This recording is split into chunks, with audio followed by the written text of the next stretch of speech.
The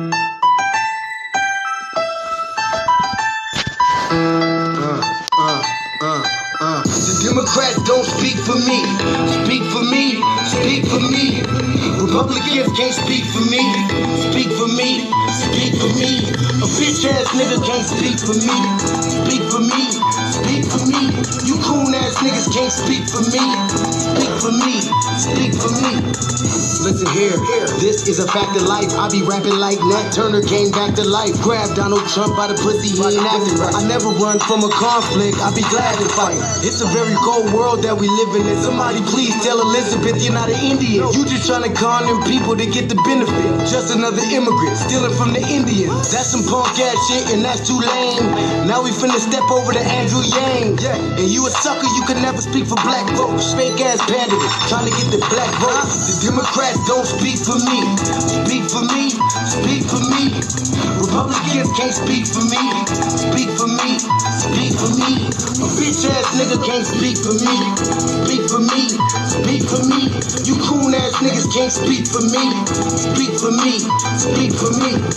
You know your boy be high off sativa. Kamala wasn't popping, so we said bye, Felicia. She ain't had a right policy. We ain't trying to meet her. Y'all can take Biden too. Bye. We don't need him. We don't need Roland Martin or that coon out Charleston. Didn't need Cory Booker from the start, man. I don't fuck with police and no snitch. You know I'm coming with the heat when I spit it. The Democrats don't speak for me. Speak for me. Speak for me. Republicans can't speak for me. Speak for me. Speak for me. A bitch ass nigga can't speak for me. Speak for me. Speak for me. You coon ass niggas can't speak for me. Speak for me. Speak for me. If you ever go to court and this is your luck, try not to get fucked by Benjamin Crump. I know it's hard. You and I go is hard. But who the fuck is Amy Cloak? Put her picture up on the bullseye and start throwing darts. People cut our organs out our bodies, that's a stolen heart. They can't save us from the flood like Noah's Ark. Black lives always matter, we finna go for ours. So then we savages, we don't need to pot the piss. Mike Bloomberg could suck dick with that stop and frisk. You ain't speaking for us, we don't know you. Bernie Sanders, and get your funky ass on too. The Democrats don't speak for me. Speak for me. Speak for me. Republicans can't speak for me. Speak for me. Speak for me. A bitch ass nigga can't speak for me. Speak for me. Speak for me. You coon ass niggas can't speak for me. Speak for me. Speak for me.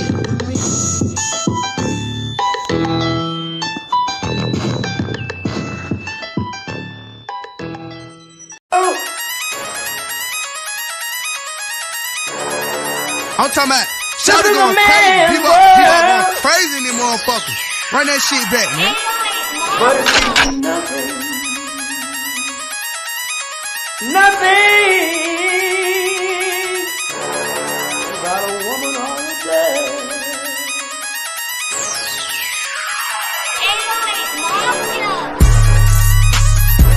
Man made the car.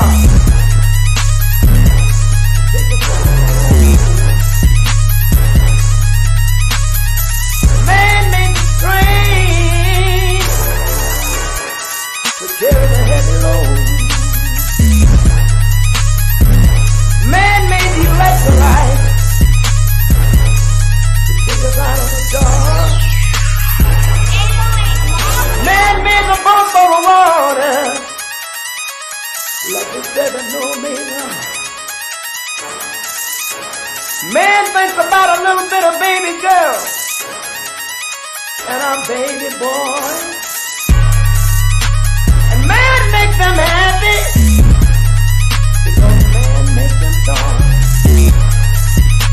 But after man make everything we can,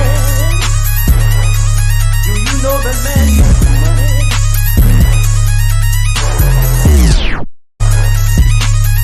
To buy from other men. This is a man's world. But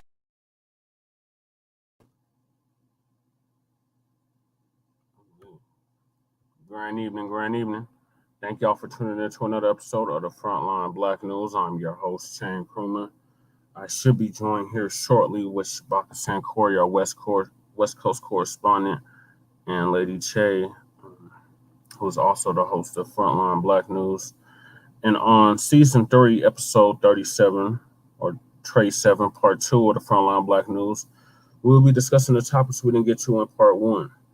And that is New York City Mayor Eric Adams takes on New York City's migrant crisis, no help in sight. This is after he said, oh, we can welcome all the migrants. Oh, they can come on in. Now he's like, oh, no, we can't have this. And then the next story is the chairman. Shout out to the chairman from August 5th, 2023, Reggie Ray. Chairman in viral Alabama Riverfront Brawl avoids jail. Yay. Then we got Chicago Mayor Brandon Johnson and his allies stops measure on Chicago sanctuary city status vote. Shame on you, Brandon. Shame on you, Brandon Johnson. Then we got states are finding loopholes in the Crown Act. Well, we tried to warn y'all here in Denver, and especially in Colorado, the Crown Act wasn't specifically for Black people, but they didn't want to hear it. They didn't want to hear it, just like they didn't want to hear that whole election was rigged and bought and paid for by Bloomberg himself. So we're going to dive into that. And then we got Harvard president survives anti-Semitism accusations. Then Coonye is back at it again, y'all. So we're going to go over his latest rant. Then Charleston White got beat up at a comedy show just outside of Dallas, Texas, between Dallas and Houston. So we're going to go over that. And then if we have time, our Unhoused Neighbor News and our Unhoused Neighbor Sweeps. So I'm waiting on Shabaka to get in here. I'm going to start playing this clip of Eric Adams copping pleas, begging the Biden administration to come help him. Not happening. Let me get these comments real quick. Shout out to everybody that's tuning in. Deacon, we see you. Or I see you. Twin, we see you. Appreciate you. It said the hottest channel on YouTube. Yep, Coonye done lost his mind. Yep. Yeah, he lost his mind quite a long time ago. Definitely after his mom died. He just definitely went off the deep end after that.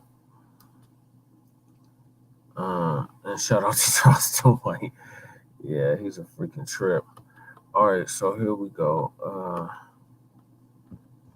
With the migrant situation in New York. Shout out to Lisa Kabur. If you haven't liked or subscribed to Lisa Kabur, it looks like she's reached 150,000 subscribers.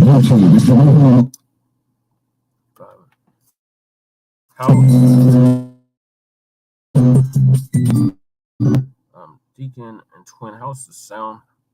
Is it echoing? Is it like what's going on with the sound? Please let me know. I'm gonna get to playing this video. Shout out to Lisa Kabur. She's gonna give us a rundown on Mayor Adams' takes on NYC's migrant crisis. No help in sight.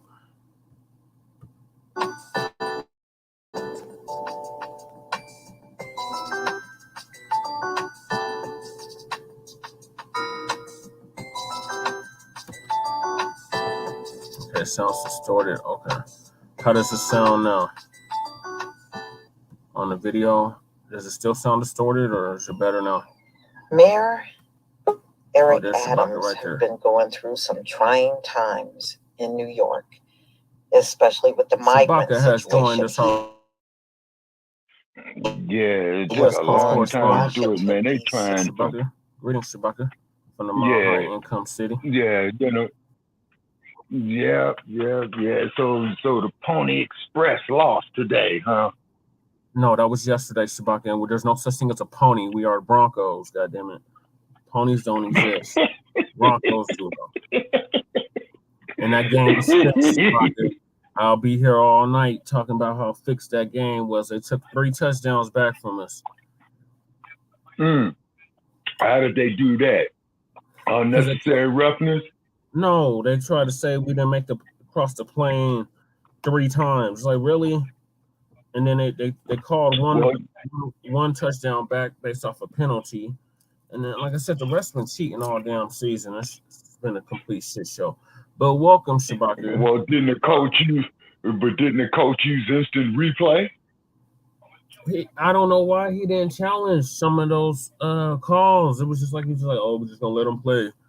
Like the fix was definitely in. I said it before halftime. I said the fix was in. But it's all good. We still in the hunt. Unlike you scrubs, y'all beat the hell out the Chargers. Y'all is but we need 2 more victories. Y'all not even in the hunt. Y'all in the bubble. Yeah. But what I'm saying is, but that's why we got to win. If we could win every game that's left, we might have a chance to do it. 8-8, guys, and we need 8-8. No, you're not getting in the playoffs. You can hang it up. 8-8. No. Remember, y'all tried to pull that still got to play you. We were 8-8, and y'all knocked us off the playoffs. Y'all won't have a repeat of that. Yeah, we're gonna knock you off again in the last game of regular season. Y'all have to come out here to Las Vegas. Y'all have to come to Las Vegas. There's a lot of Bronco fans out there. There's a lot of Bronco fans out there. Yeah, I know. I bumped into a couple of them. Y'all won't have no home field advantage. Oh, you said you're going to Bronco fans out there? Oh, yeah, I saw some Bronco fans out here, man, and I got on Raider gear, man, and I'm like, man, you know, like, what's up with this, man? You know what I'm saying? You're in the wrong city for wearing that cat. Oh, hey, what's up? You know, and yeah, man. So that made my day. The Pony Express. Well, my day was the Cowgirls lost today.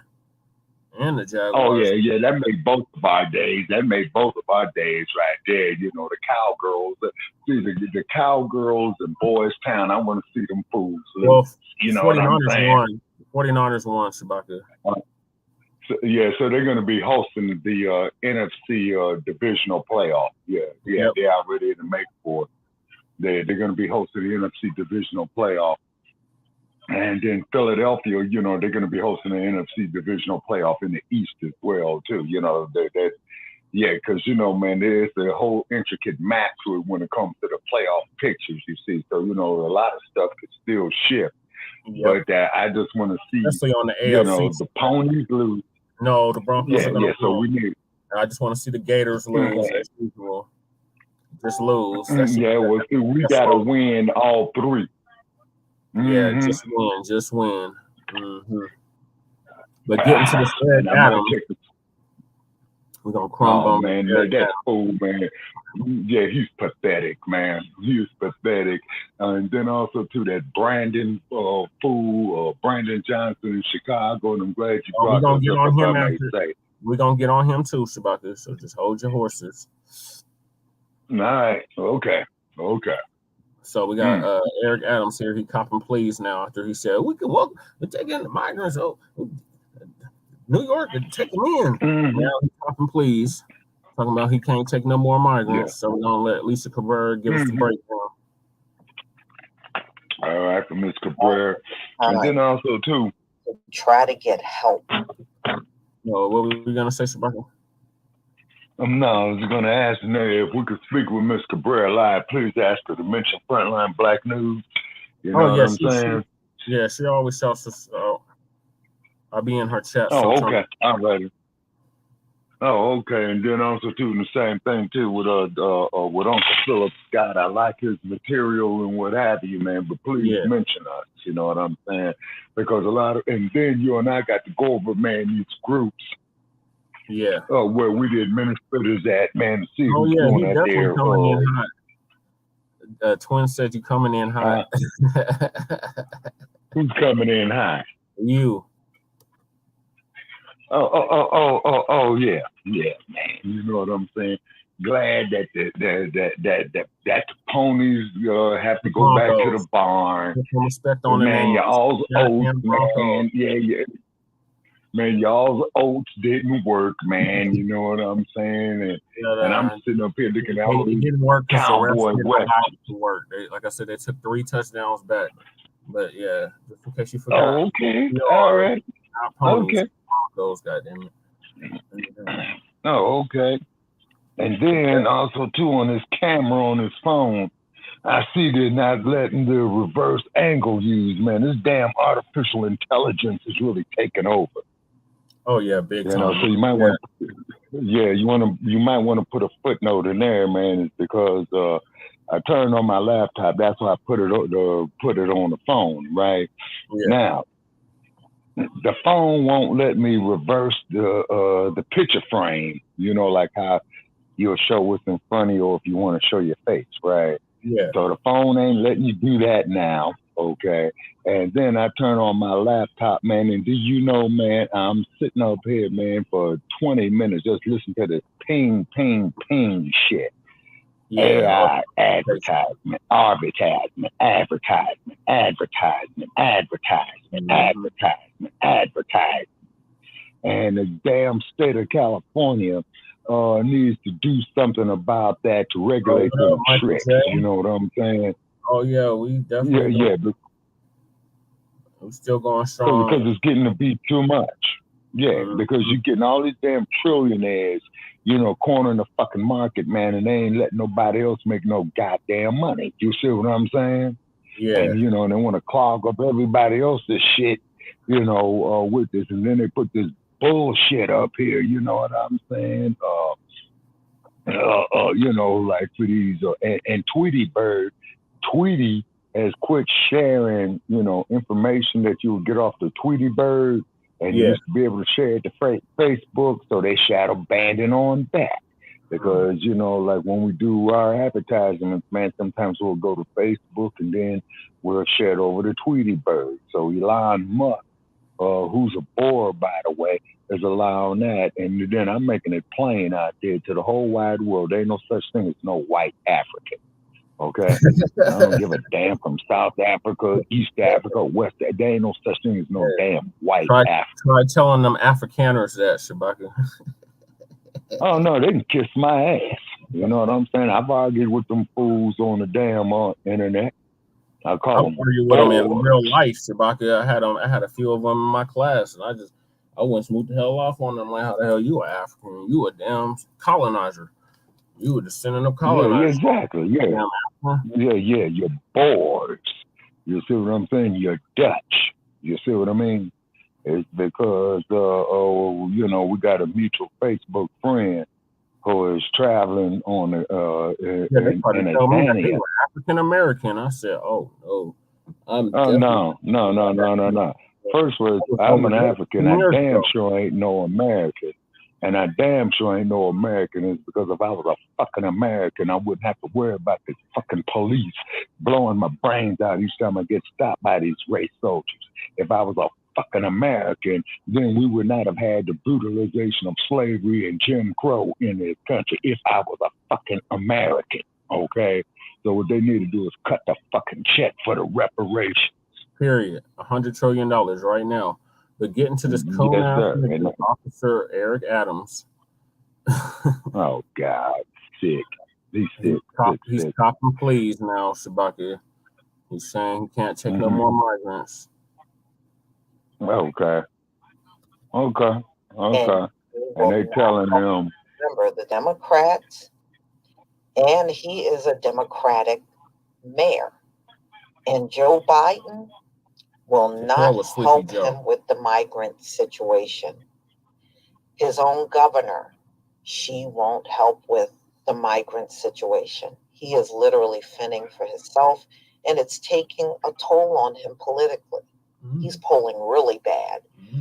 And personally, I think they're trying to destroy him on purpose. Oh, yeah. And then, he got that investigation going on. And the Me Too. Also, there's a woman that... the Me Too investigation, I think this was like years ago, either back in the 80s or 90s. It was a long time ago when he was NYPD.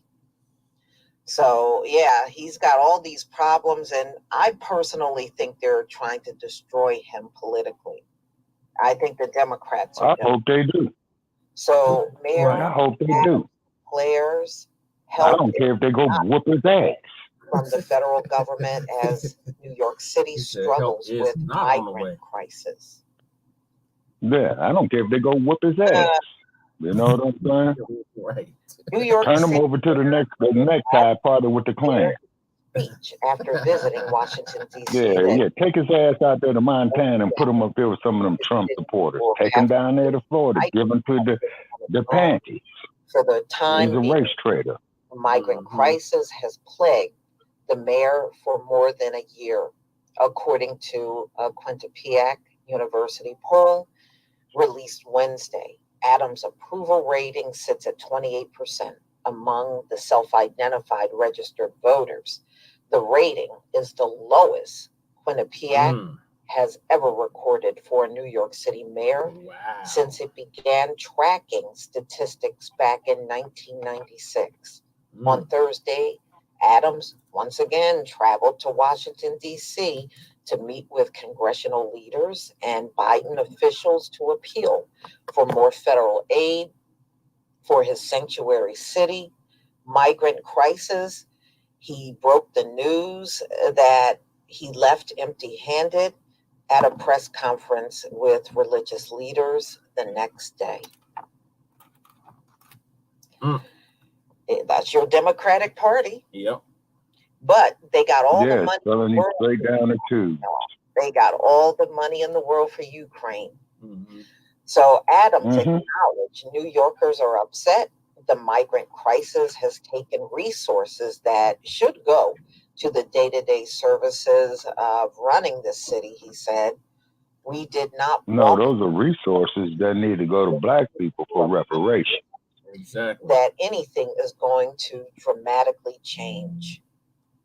It is clear that for the time being, this crisis is going to be carried by the cities, he said, in a city hall meeting on Friday here in New York City. As you know, we had a very painful November plan that we had produced, and now we're looking forward for the direction of how we address a $7 billion budget deficit that we have to address in January. The city has seen more than 140,000 migrants come since last year, which has left the city's social services overwhelmed and forced how many we budget cuts to policing, sanitation, and education. So he goes on to say in his speech, these men and women behind me who are service providers in some way or another, they see firsthand what these cuts are doing and will do. This is not the budget we want to pass. The budget we wanted to pass clearly invested in children and families and those who are in need, he said. We are at an untenable situation right now, and it's painful for us. It's painful for the city. And I think that you see it's being reflected it's painful in now. the polls. It wasn't painful when you said, because our federal government actions have taken a toll on the people of the city. Yep, they got money for everybody. They got money for war. But they can't feed the They got money for the migrants themselves, but the cities, you know, and Chicago is going through a similar thing. So it's almost like wherever these Black governors are located, they don't want to help. The Biden administration don't want to help. So we're going to continue to do this administration, but these are extremely challenging times. And as I left Washington, D.C., I did not leave them with optimism. I left with the cold reality that help is not on the way in the immediate future, he warned. It's going to be at this moment is going to be up to New Yorkers and this administration to continue to navigate this challenge that we are facing. See, the White House appoints these sanctuary cities and then don't want to help. Mm-hmm. Yep. Looking at this and let's notice sanctuary city. You would be crazy to want to be one, right? After watching what's happening in Chicago and New York, you would be crazy and this was to not be one passed by the people. The people did not vote on this. Just like here in Denver. Yeah, right now. Democratic. Exactly. Now let's look at something here. A comment. Oh, it's almost over. So he is pretty much stuck with this situation with no help, but we're hearing them talking about additional aid for Ukraine that they wanted to give them before, breaking for Christmas. So even if they don't give it to them now, as soon as they come back from their long recess, they will give it to them then. They sure don't make them wait. Mm-mm. They sure don't send them back empty-handed, do they? Nope, they don't. These people are a trip. They are. But if you are in New York, let me know how you feel about this. Let me know how you got all these migrants that were shipped in from different parts of the country, mainly Texas. The governor placing them on buses and shipping them there. And then you got this federal government. They want the sanctuary cities to be there, but they won't support the mayor that's taking in the migrants. Y'all, please tell me what you think about this video. Please leave your comment and subscribe. Please like and subscribe to the Frontline Black News while you're at it. So what we're going to definitely check out. Yeah, and definitely check out Shabaka's Black Experience Enhanced every Tuesday night on Blog Talk Radio, 6 p.m. in the Pacific, 9 p.m. in the East. And our phone number there is 516-418-5996. They are working on the kinks that the Blog Talk system has. We are also reaching out to bring them Shabaka's Black Experience, in addition with Frontline Black News, to other platforms as well, too. So we're researching that. First place, I want to be perfectly clear about something. Fuck Eric Adams in his ass, okay? And that Brandon Johnson can go suck a dog stickers, because these effeminized, homosexual ass house niggas are not doing nothing for black people. They serving everybody else except their own damn people, and they sitting up there coming in with this bullshit. Well, I don't see color.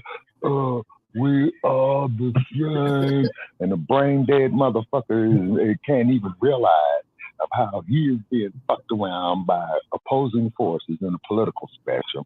Same thing with the house nigga there in the city of Chicago, Brandon Johnson. You see what I'm saying? Oh, we gotta be all inclusive. See, so these brain dead zombies, like what was the fool's name talking about good old man, John Lewis, getting hit all upside the head, glorifying that bullshit. But then when black people went out there and exercised their Second Amendment rights, during the late 1960s and organized, something is wrong with them. But these dump supporters, and I'm talking about dump as in human shit, and I want to make that perfectly clear. These supporters can go out there and do what the fuck they want. Second Amendment right, lock and loaded. Cross, damn states like Montana, Idaho, Wyoming, Colorado, parts of California, and Nevada. You see what I'm saying? But as soon as a black motherfucker come up here talking about, well, let's be self-sufficient and let's defend ourselves. You see what I mean? Well, something's wrong with you people. Can't we just all get along, okay? And then on a podcast earlier this evening, I was hearing about this huge debate once again going on, with these Moors, these Native Americans and what have you. So we are, Brother Paris and and Brother Paris and ourselves, ladies and gentlemen, in the near future, we're going to be having a discussion on that. And then also, too, there's another gentleman by the name of Dennis Boatwright, who is a scholar who went and did a live feed a couple of days ago from the final resting place of Dr. John Henry Clark. So we are reaching out for him, to come on our podcast. Also, too, we're reaching out for Dr. Huh? I said, some power to Dr. John Henry Clark. He's the one that told us we have no friends. Exactly. And I believe this here is one of Dr. Clark's graduate students, that we're reaching out to. You see what I'm saying? And most definitely. How did you get back? Oh my God. What happened? Sue. Sue. That's the one I was telling you about on the one program where when you had logged off, you fell asleep. And she had jumped on and she was talking all this stuff about how she loves men and all this and that. Yeah, she's back. Okay. So is she a friend or a foe? Is she a friend? I'm just gonna leave that. No, she's a troll. Well, fuck all trolls, okay? Go take that ignorant bullshit someplace else. We handling serious business here. You know what I'm saying? Okay, now, also, too, we're reaching out to, like I was saying, an admirer of Dr. John Henry Clark, who's well read on Dr. John Henry Clark. So we're reaching out to him. Also, too, we're reaching out to Dr. Randy Short as well. Yes. Too, that dropped a whole lot of knowledge. So he says, just for me to get with him and what have you. It's very difficult to catch the doctor, but he is very busy. But, we're going to try to get him, when he could make a commitment, because we're going to give him a guest host spot on that. You know what I'm saying? And and let him go on and drop knowledge. You know what I mean? It's because in our discussion, we was talking about a lot of interesting things that the Black community needs to know. And what it is, and this is to the generations after me, and to after your generation too, Brother Paris. Okay, for those of you who were born in the late 1880s and in the early 1990s, okay, you guys are of age right now. This is 2023. Okay, so these are the 30-year-olds. Okay, 18 to 30-year-olds. They have thoroughly wiped away your history of your people through this artificial intelligence shit, through these confused ass motherfuckers who's sitting up there that they grown fucking men thinking that they're women. And keep in mind, this bastard cannot ovulate, he cannot menstruate, he cannot bear children. I don't give a fuck what bullshit labels that they're trying to push and all this old shit. Barack Obama was perhaps one of the worst goddamn presidents that Black people ever had. Look at his agenda that he pushed. And then the Sandra Bland case is going down. The Mike Brown case is going down. The Mario Wood case is going down. And the list goes on and on and on. And he's worried about a homosexual getting fucked in his ass. Okay? Yeah, Oscar Grant. Okay? Kamala Harris. Flat backed her way all the way to the vice presidency. You know what I'm saying? She don't mean us no good. And I'm talking about you, Madam Vice President. And yeah, you're welcome to call man 516-418-5996 as well too. Now, we respect your position. We ain't threatening you, ma'am, but we just questioning your past of how you came up through the ranks. Starting off as a no good assistant district attorney in Alameda County. You crossed the Bay Bridge. You became the district attorney of San Francisco County. You had an affair and was flat back into Willie Brown, and this is public record, is because Willie Brown's wife divorced his ass when she had found out about it. Okay, ma'am, and then you was appointed a U.S. Senator. No, you were appointed you were elected the Attorney General, Madam Vice President, and you prioritized putting your own fucking people in jail. And then when they fully decriminalized marijuana in the state of California, it was supposed to have those records of those individuals who were convicted of it expunged, and if any of them were still sitting in jail for it, they were supposed to have been released. So therefore, Madam Vice President, you are worried about more people, more other groups than your own people. And you were born in Berkeley, California in 1965, ma'am. And I just find it so very, very interesting that you, quote unquote, a black woman She was born in the same year the 1965. Immigration Act came into effect. Yes, sir. And she was also born 1 year before the birth of the Black Panther Party. So just on that there, Madam Vice President, of where you come from, you should be having something about the concern of black folks. She's only black when it's convenient. Any other time, she's South Asian. Right. Oh, yeah, that's right. Yeah. Mom's from India and dad's from Jamaica. California. They did not acknowledge her as the first black female senator from California. They acknowledged her as the first Indian or South Asian. California. California. So we already know it's a bunch of fucking political theater, and she's only black when it's convenient. And we're knocking her out the paint. That's why we knocked her out the paint when she ran for president in 2019. We're gonna knock her out again in 2024. And Biden, and he's done. His son is done. He's up in age. Yeah, because his son's strung out on crack. You know what I'm saying? And the dump, as in human shit. And we want to make this perfectly clear. Okay, he's trying to push back his court dates, as we all know, to 2026. You know why he's trying to do this, right? So he can get elected. And the more reason, and so he could pardon himself if he's convicted. So what they really need to do, and if these black judges, black prosecutors, these black intellectuals, and all you quote unquote black brainwashed Americans, you need to be riding that sorry motherfucker up there in the White House and flat back in Kamala. You know what I'm saying? That hey, you know, you need to have this dude's trial start this year.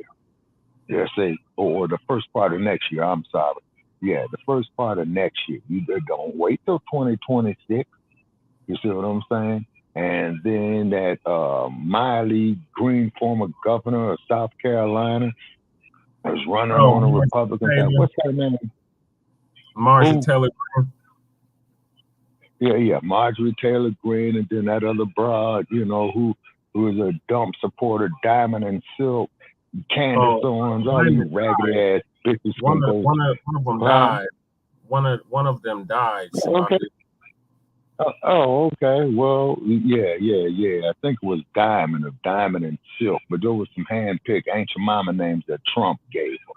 Because Trump, you know, created them and was financing that bullshit that they was having up there on that YouTube shit. And all you sorry ass Negroes out there that are against your own people, you know what I'm saying? And up here got faith in a system that does not have no faith in you. And look at these coon scrub ass mayors of New York and Chicago and of Los Angeles. Yep. You motherfuckers ain't nothing but a damn minstrel show. Yep, that's all. And y'all kiss my ass. And if y'all don't like it, call in, you know, Tuesday night on Shabaka's Black Expense. And the number to call in is 516-418-5996. And then you are welcome to go into our chat room as well, too. And then also, too, with Crumb Bummer and Roly Poly Martin. I mean, you're a joke. You know what I'm saying? You know, and Joyless Reed, you're a joke. All you Democrats. And with that up, Sheila Jackson Lee. Yeah, we're throwing all you motherfuckers down the toilet. Y'all ain't shit. Okay? You ain't shit. The whole Congressional Black Caucus, go suck a dog's dick. You know what I'm saying? Y'all ain't shit. You don't do shit for the black community. Only thing you motherfuckers do is go up there, sit up there with them motherfuckers, you know, working against us, then come up there and say, oh, well, we need this to cut. This, that, the other. When you look at these punk ass Brandon Johnson and that bitch by the name of Eric Adams in New York City. You see what I'm saying? Johnson, but what are your closing thoughts on Eric Adams copping pleas now, talking about we can't do this, we don't have the resources, we spent too much money. He's full of shit. He's full of shit. You know what I'm saying? And what he needs to do, because, you know, it's clearly obvious he ain't doing nothing for the black community, because I remember when a no good bastard got elected, and then and he was addressing the public, and then people in the black community out of New York City was trying to talk to him, and he ignored them. He turned his back on us. But as sure as them white folks get up there, here come the skinning and greasing, and skinning and grinning, Uncle Tom Bradley, Uncle Tim Scott, you know, Yassa Boston look like homie kind of niggas. You know what I'm saying? Yep. So we ain't got damn shame. It is no pity for Adams. Yeah, got what you. No, fuck him. You know, he can go suck a dog's dick. You know what I'm saying? Eric Adams. And fuck all you black ass politicians. Every last one of you black ass politicians, go fuck yourselves, because you ain't doing shit for black people. You motherfuckers are selling us down the goddamn river every fucking day. And this is what's really pissing me off. And the thing that brought it to a head is this shit that Sheila Jackson Lee did. Yeah, we covered that on she sold that part 1. So make sure y'all go back and listen to that on part 1. We went in on Yes. And you're gonna have to read the comments for me, brother Paris. You know, if you know, because of our just a twin. Chat room. His twin. He laughed and he said facts, 100% facts. Okay, what's our trolls saying?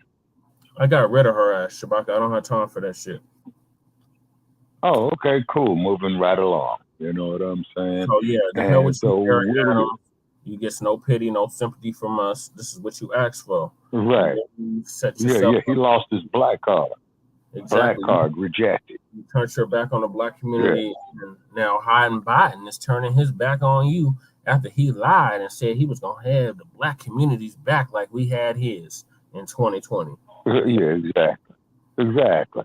So that old senile motherfucker, you know what I'm saying? He needs to be voted out. And I will never advocate for the dump as in human shit. And I want to make that perfectly clear. But let the dump get reelected. Hopefully he can't. Hopefully they'll convict his ass to prevent him from running for president. But what it is, though, black family, neither one of these major parties, these Republicans and Democrats, don't mean it's no fucking good. So definitely check out the third party candidate. Yeah. You know. And now is the time to do it. Cornel West is only put reparations, cash, direct payments for the Center for American Child Slavery website. RFK. Okay.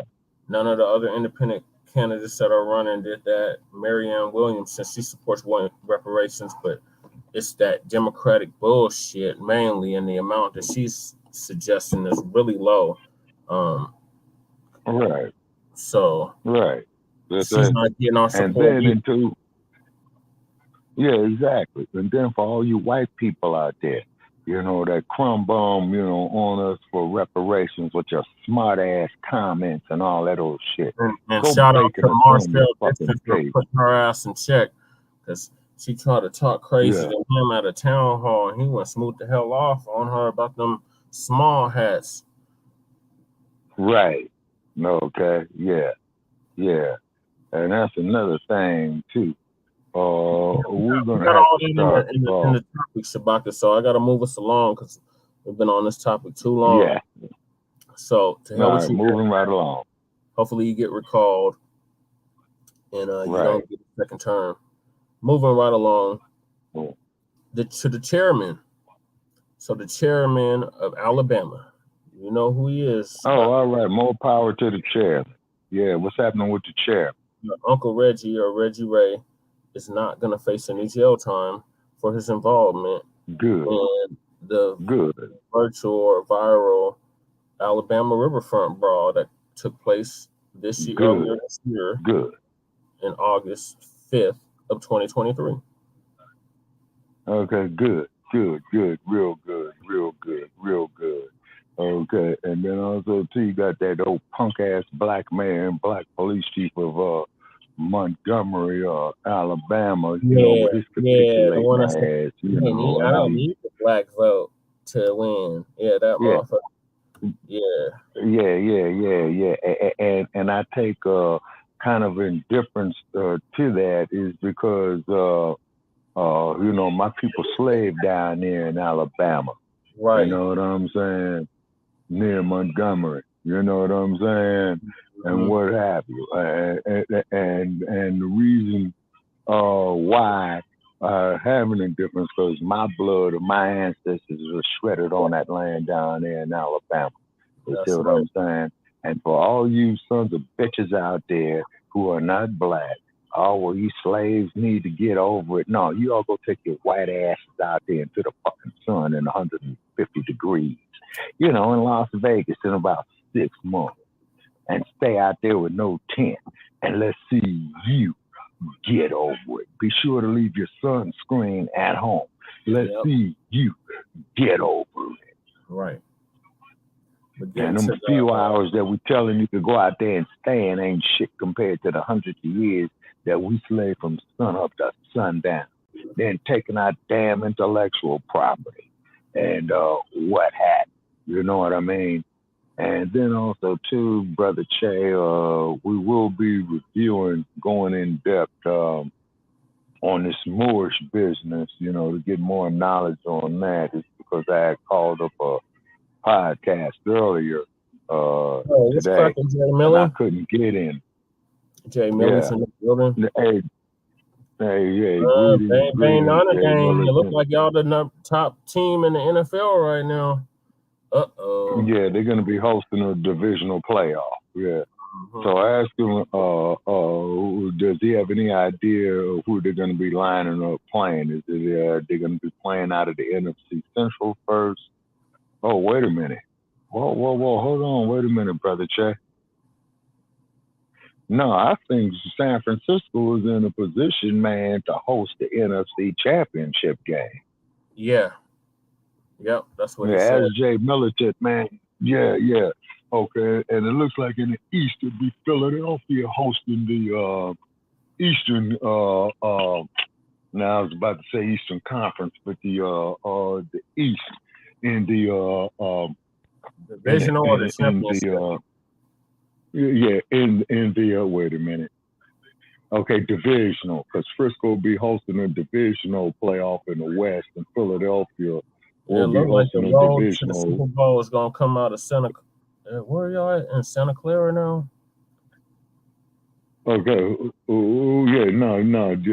49ers play at Levi Stadium. That's where the site of Super Bowl 50 was.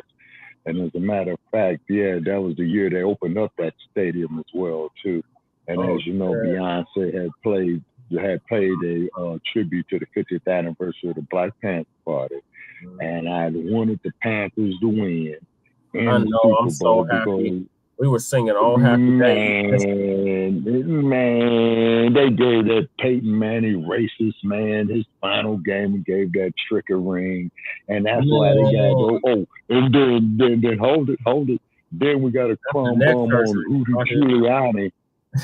Yeah, hold it. We got a crumb bum on Rudy Giuliani because that trick, he got up there and said when Beyonce got up there with the leather pieces and had the girls with the black berets on, I pieced it together that they was doing a tribute to the 50th anniversary of the Black Panther Party, and then old Rudy Giuliani with his stinking ass out. That's a disgrace with Beyonce dead, wearing those black berets and making white folks feel real bad and all that old bullshit. And this crooked son of a bitch is up here, man, stirring a pot of shit with a dump as in human shit. So let him disbar that bastard. Hopefully that son of a bitch will go to Rikers Island, which they ain't gonna give him. You know what I'm saying? And later for that whole damn dump regime. And when we say the dump, ladies and gentlemen, we want to make it perfectly clear that we are talking about as in human shit. And we want to make that perfectly clear. To quote one of the dumps predecessors who was, I am not a crook. Yeah, goddamn Nixon. Yeah, old Tricky. Yeah, old Tricky. But getting back to Lisa, Lisa gonna give us the rundown on the chairman. Shout out to the chairman. Oh, okay. Needed. I kid you not. He urinated during a podcast, and you could hear everything. I was screaming. I said, I might do that. I might actually do that one. It was funny. I think she's talking about Charleston White. Okay. So he's gonna piss while he's on the air, huh? Ray, who, in my opinion, never should have been arrested for anything, you know. And the people he was swinging on the chair were people that were attacking other people, if you remember from the video. Yep. And he was just defending the people that were around him that were getting hit. So anyway, he got arrested and was charged with a disorderly person, which I think is a BS charge. Right. So before I really get into it, please give me a 1 if you can see my screen. Please give me a 1 if you can see the screen.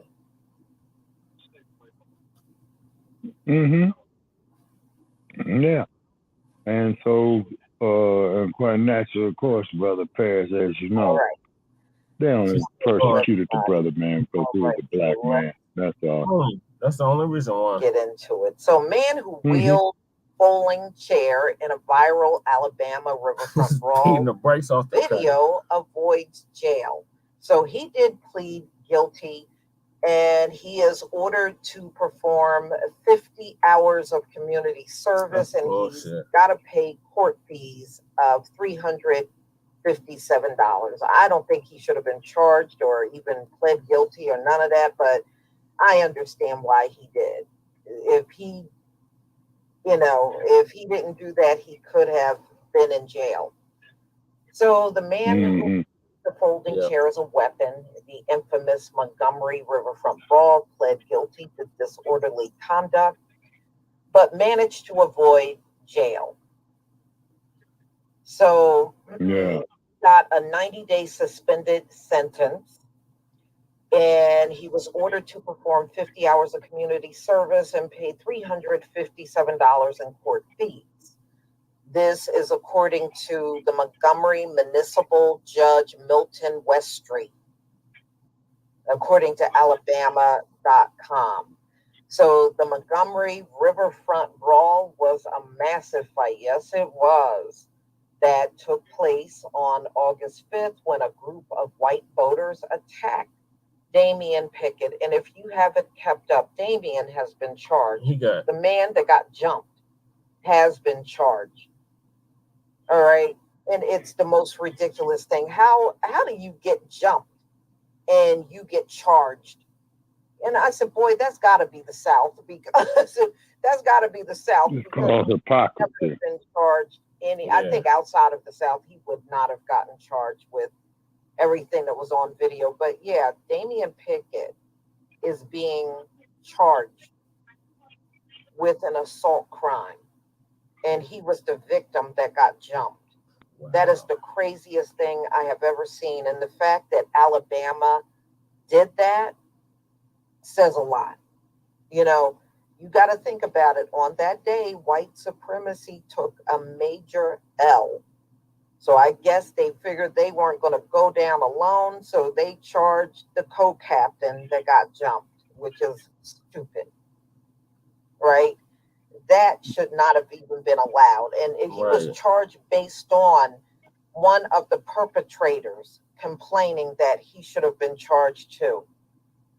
When do perpetrators have that kind of pull in your court system? Oh, my bad. If they are a non-black perpetrator. Yeah. No, it's bullshit. Alabama, y'all sound kind of ass backwards on that one. Okay, well, we'll see how that turns out. So anyway, he got charged. He was the co-captain of the riverboat, the Harriet II. Yeah. when he walked up to them, full agreement, Jay Miller, get them to move their pontoon and boat Michael J. so that the riverboat could dock. Remember, there were like over 250 people on the riverboat. So in the video, you could see Ray. He was wielding the folding chair and hitting one of the white boater. It was a white woman, y'all, which is, the reason why he was arrested during the altercation. So last week, Zachary Shipman is the one that got the co-captain, Damian Pickett, charged. And he was a perpetrator that took part in jumping him. I ain't never heard of no crap like that before in my life. And Alan Todd. It's called bullshit. Montgomery Municipal Court and pled guilty to a lower charge of harassment. But yeah, Zachary Shipman, that was the dude that did that. Mm-hmm. So I don't see how he could get away with that, but But I'm glad Reggie Ray is not going to have to serve any time. Right. Really the bigger bulk of it is just 50 hours of community service and paying the court fee of $357. Other than that, it's really a misdemeanor that he has. Oh, yeah. Yeah, it is. Mm-hmm. The thing is, they are still salty over that attack. Because, let's be real.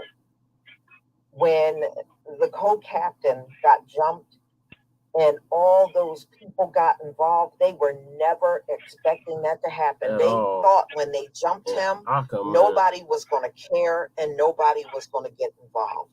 From what I understand, that part of Montgomery, there's a lot of Black people that live around in that area.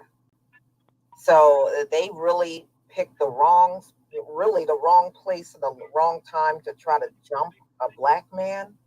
They really made a fatal error. For real. Yeah, you say, and that's the hypocrisy of the situation. Because when you go look at it, it was a lot more than the 4 that they arrested. Because all they did was arrest 3 of the white men and 1 white woman. And it was when you look at that footage, it was way more than that around the co-captain when that fight went down. If anything, they didn't grab enough of them up. Right. Yeah.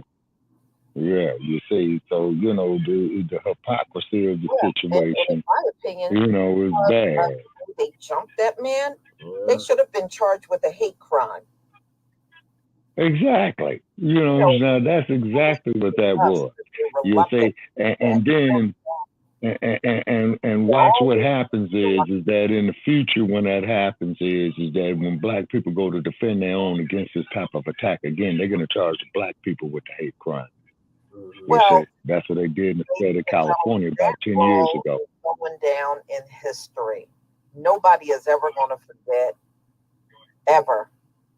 And the days after that, when we saw our people putting that, oh man, that video was disturbing the daylights out of them.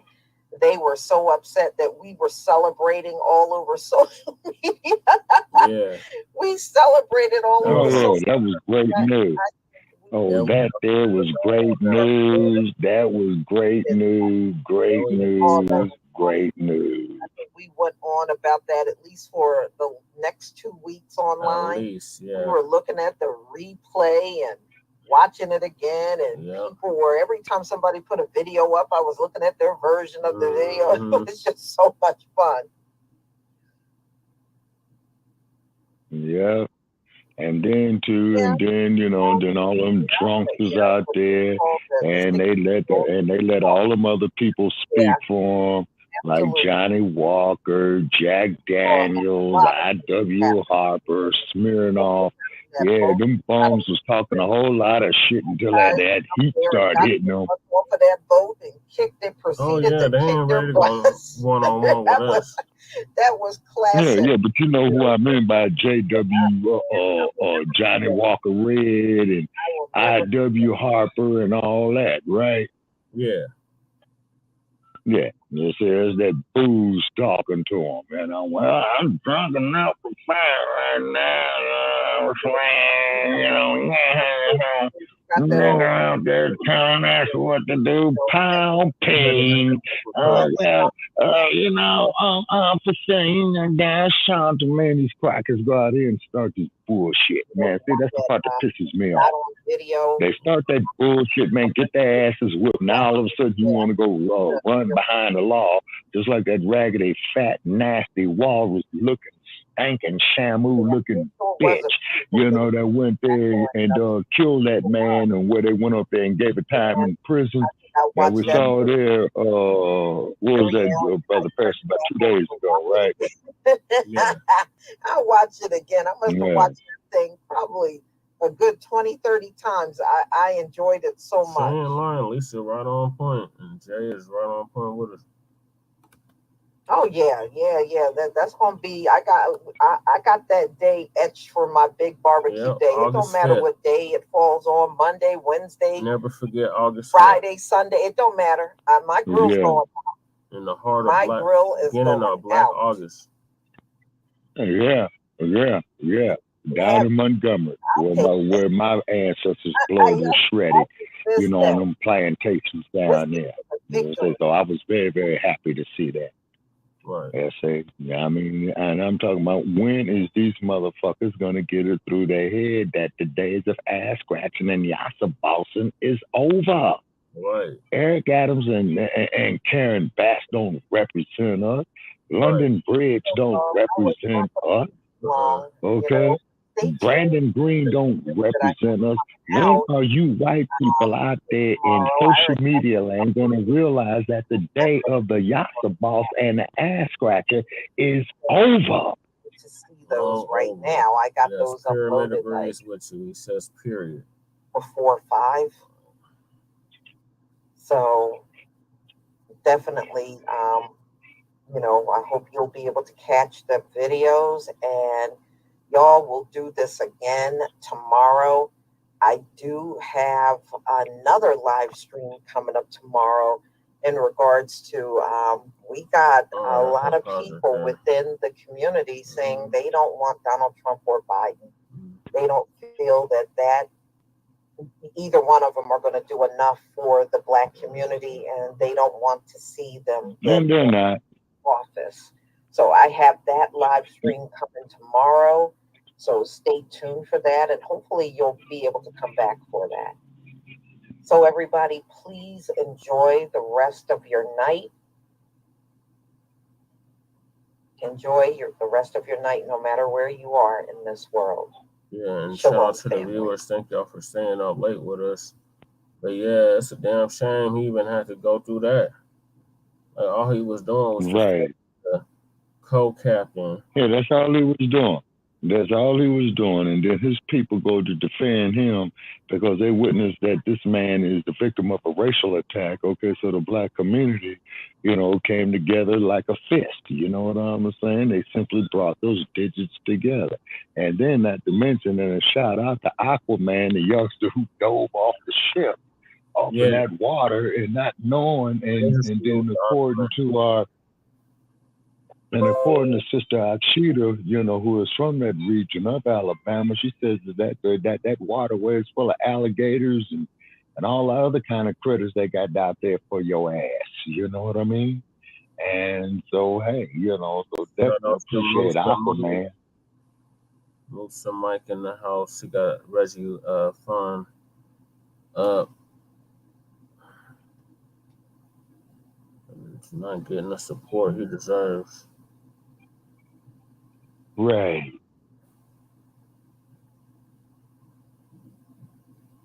Only $125, guys. What? $125. That's what it says. That we got $125. And 795. This got $795. Maybe 800, 900. For what? It's supposed to be for his legal fees. This is a GoFundMe. Okay. It's off the GoFundMes. GoFundMe page one. Yeah. Yeah, I thought what's her name was going to give a concert to generate the legal fees for. Lady Che has entered the building. All right, how's she doing? Greetings, Lady Che. Lady Che has entered the building. Okay. Only 125. That's all he raised out of 1,000. Was $125? Yeah. Okay, and this is the brother to get his legal fees paid, right? Jay. God damn. They are definitely shadow banning. Who took what down? He said YouTube took his comments down. Oh, yeah, they definitely shadow banned it. All right, so what needs to be happening is that charges need to be filed against YouTube and San Mateo County Court, because YouTube is headquartered there in San Bruno, California, and that there is San Mateo County, and Stinky Bird is in the city of San Francisco, and that there is San Francisco County, because you only have one county in the city of San Francisco, which is quite obvious. So lawsuits need to be filed on a collective basis in those two counties against Tweety Bird and against YouTube for violating our free speech. And then move on down there to Santa Clara County and hit Facebook's ass with the same thing.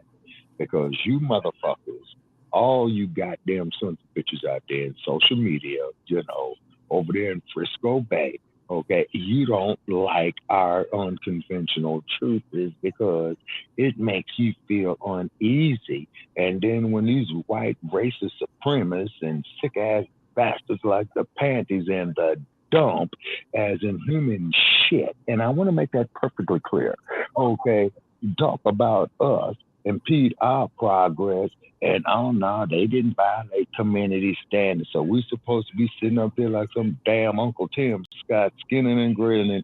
Oh, y'all have to try to use about you about bullshit. That day is over. That's in the past. See, and this is why I relate to what I've lived through, so the generations after me know the horror of that shit as I witnessed it. And this is why I suggest listening to the ancestors before me who went through the actual segregation and through the actual Jim Crow. Definitely. You're talking about that algorithm. Yeah. Fuck the algorithms. All this shit is pre-programmed, man. It's that damn artificial intelligence. See, so the artificial intelligence is being pre-programmed, but the artificial intelligence is going to start doing the program. All right, let's hear from Lady Che, y'all. Greetings, Lady Che. I just jumped out of I don't even know what you're talking about. We just finished up about Eric Adams and the chairman. Okay, I have to catch up. I didn't know. I didn't even hear the messenger or anything. So, I didn't hear a ring go off. I'm sitting right here. Got distracted. I'm not distracted. Me and my brother have a political discussion. And okay, shout out to you. He's like. So we are moving along to Johnson in Chicago. And what's happening off in Chicago? Oh yeah, they need to throw his ass out. And what it is that the Black community there needs to come together even more so. So I'm asking for all the Black factions in the city of Chicago to have a truce, and I know I ain't got no juice nowhere, but to Well, the have a only way truce that's gonna happen, they're and gonna come release. together. They're gonna have to release Larry Hoover and Jeff Ford. Yeah, exactly. From here, they're here. Yeah. They're here. Yeah. Oh yeah, I know where they at. Yeah, I know where they at. Yeah, I know where they at. You know what I'm saying? And I'm asking for those generals, man. You guys, man. Black men, we are not each other's enemy, man. And see, every time you go out there and kill another brother, man, that's a potential soldier that you're gonna need to watch your back. Okay, is because they ain't looking at it if you Crip, they ain't looking at you if you Blood, they ain't looking at you if you El Rookin, they ain't looking at you as Gangster Disciple, they ain't looking at you as Black the other factors there are. Yeah. And the vice lords, they ain't looking at us that black family. They killing us because we are black people. Okay, so I'm asking the factions out there, please, if you can. Okay, you are the vanguard of the black nation, gentlemen. You know what I'm saying? You are better than that sagging shit. You are better than that shit that's sitting up there calling our woman a bunch of bitches and hoes and all this other type of shit because you want to go out there and make them fucking rap records, man. Universal Music, man, don't give a fuck about you. Mm-hmm. They don't. They don't give a fuck about you, brothers. Y'all go out there and make this shit, man, degrading each other, killing each other, and all this old type of shit. You see what I mean? Oh, Jesse. Yeah. And it's up to us to take care of us. Why the fuck you think these OTBs come up here to act us the way we are? Because as one brother was saying, I forgot his name. It's a wrap. Yeah. They don't want to see that. Yeah, exactly. And like this one brother, man, I don't know his name, but he was doing a live podcast live. I forgot who he was with. And he was telling the truth because we don't control shit. We don't want to build shit. You know what I'm saying? We want to sit up here and crumb bomb on each other and all these other outside factors are making off the money off of this shit right here. Don't you get it, black family? We is all we got.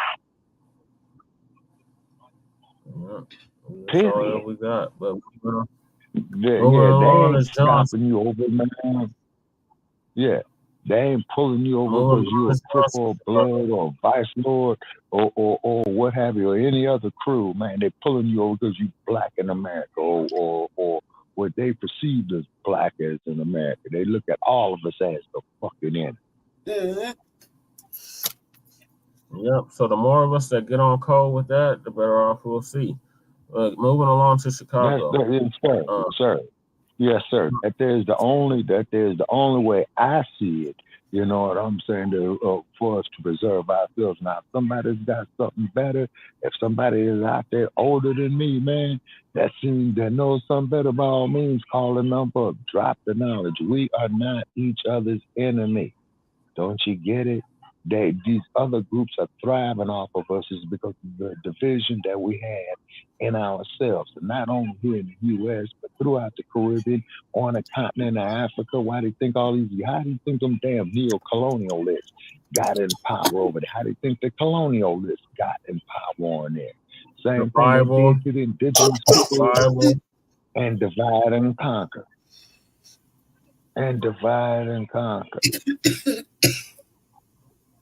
It's still praising white Jesus, but moving along to Chicago. So Johnson is under heavy heat, rightfully so. He should be under heavy heat for allowing these invasion of migrants, illegal immigrants, into his city since becoming the newly elected mayor of Chicago after Lightfoot got beat in a runoff. I think she took it to a runoff, but either way, he lost. And she wasn't shit. Rightfully so, the black voters of Chicago, wanted to weigh in on the sanctuary city status because they didn't have no say in that. Just like we didn't have no say in it here in Denver. We didn't have no say in the sanctuary city status shit, but the governors of Texas and in Florida are sending them to these so-called sanctuary cities and sanctuary states, and we don't recall any vote of the people on any of that shit. So he's under heat for that. Also for what happened in Amundsen Park on the west side with the community park.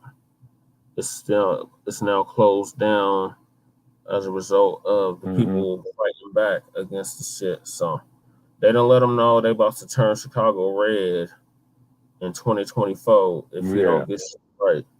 So I'm gonna let their local media give you an update on what's happening with that situation. And then one of the aldermen that went after him hard on the sanctuary city shit. Okay.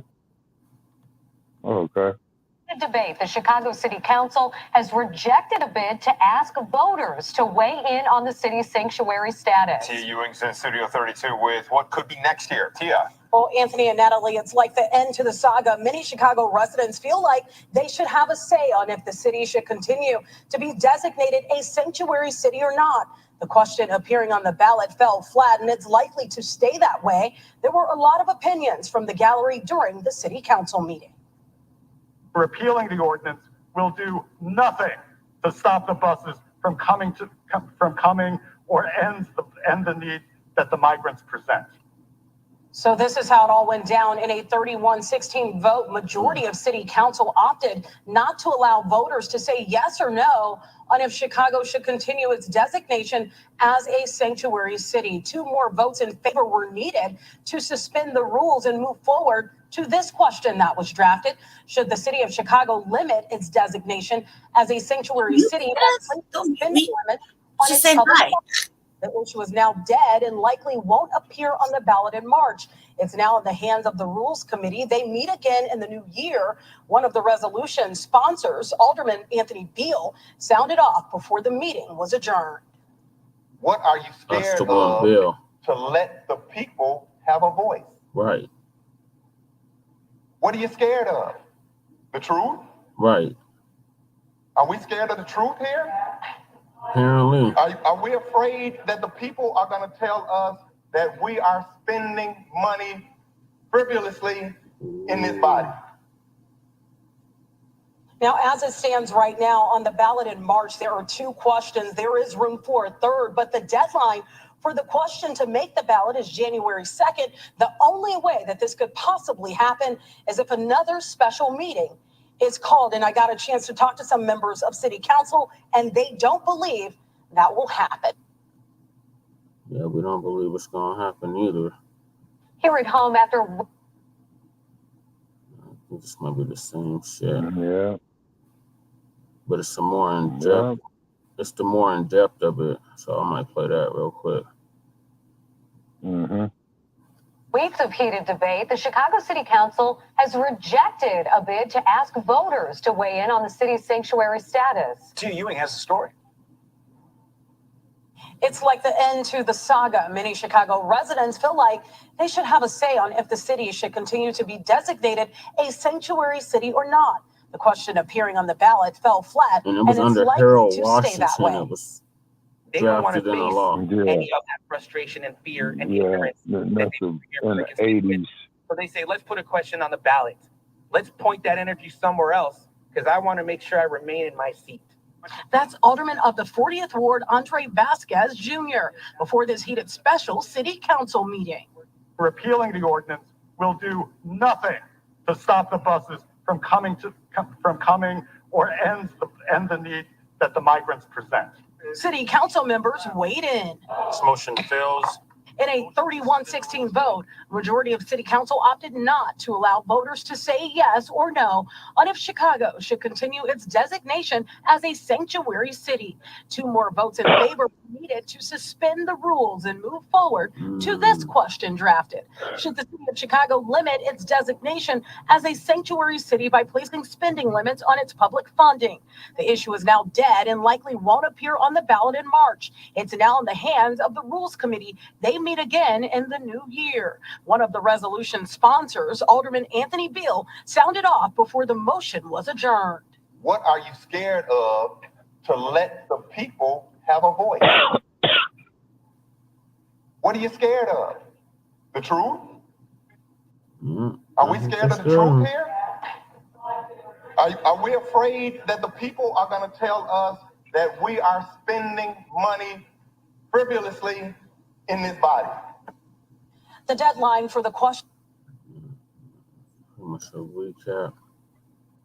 All right, what are your thoughts on that just thus far? Okay, what it is recall that bastard, man. Get all the migrants, man. Throw the motherfuckers on a bus and send their asses down south of the border and fuck them, man. Straight out, fuck them.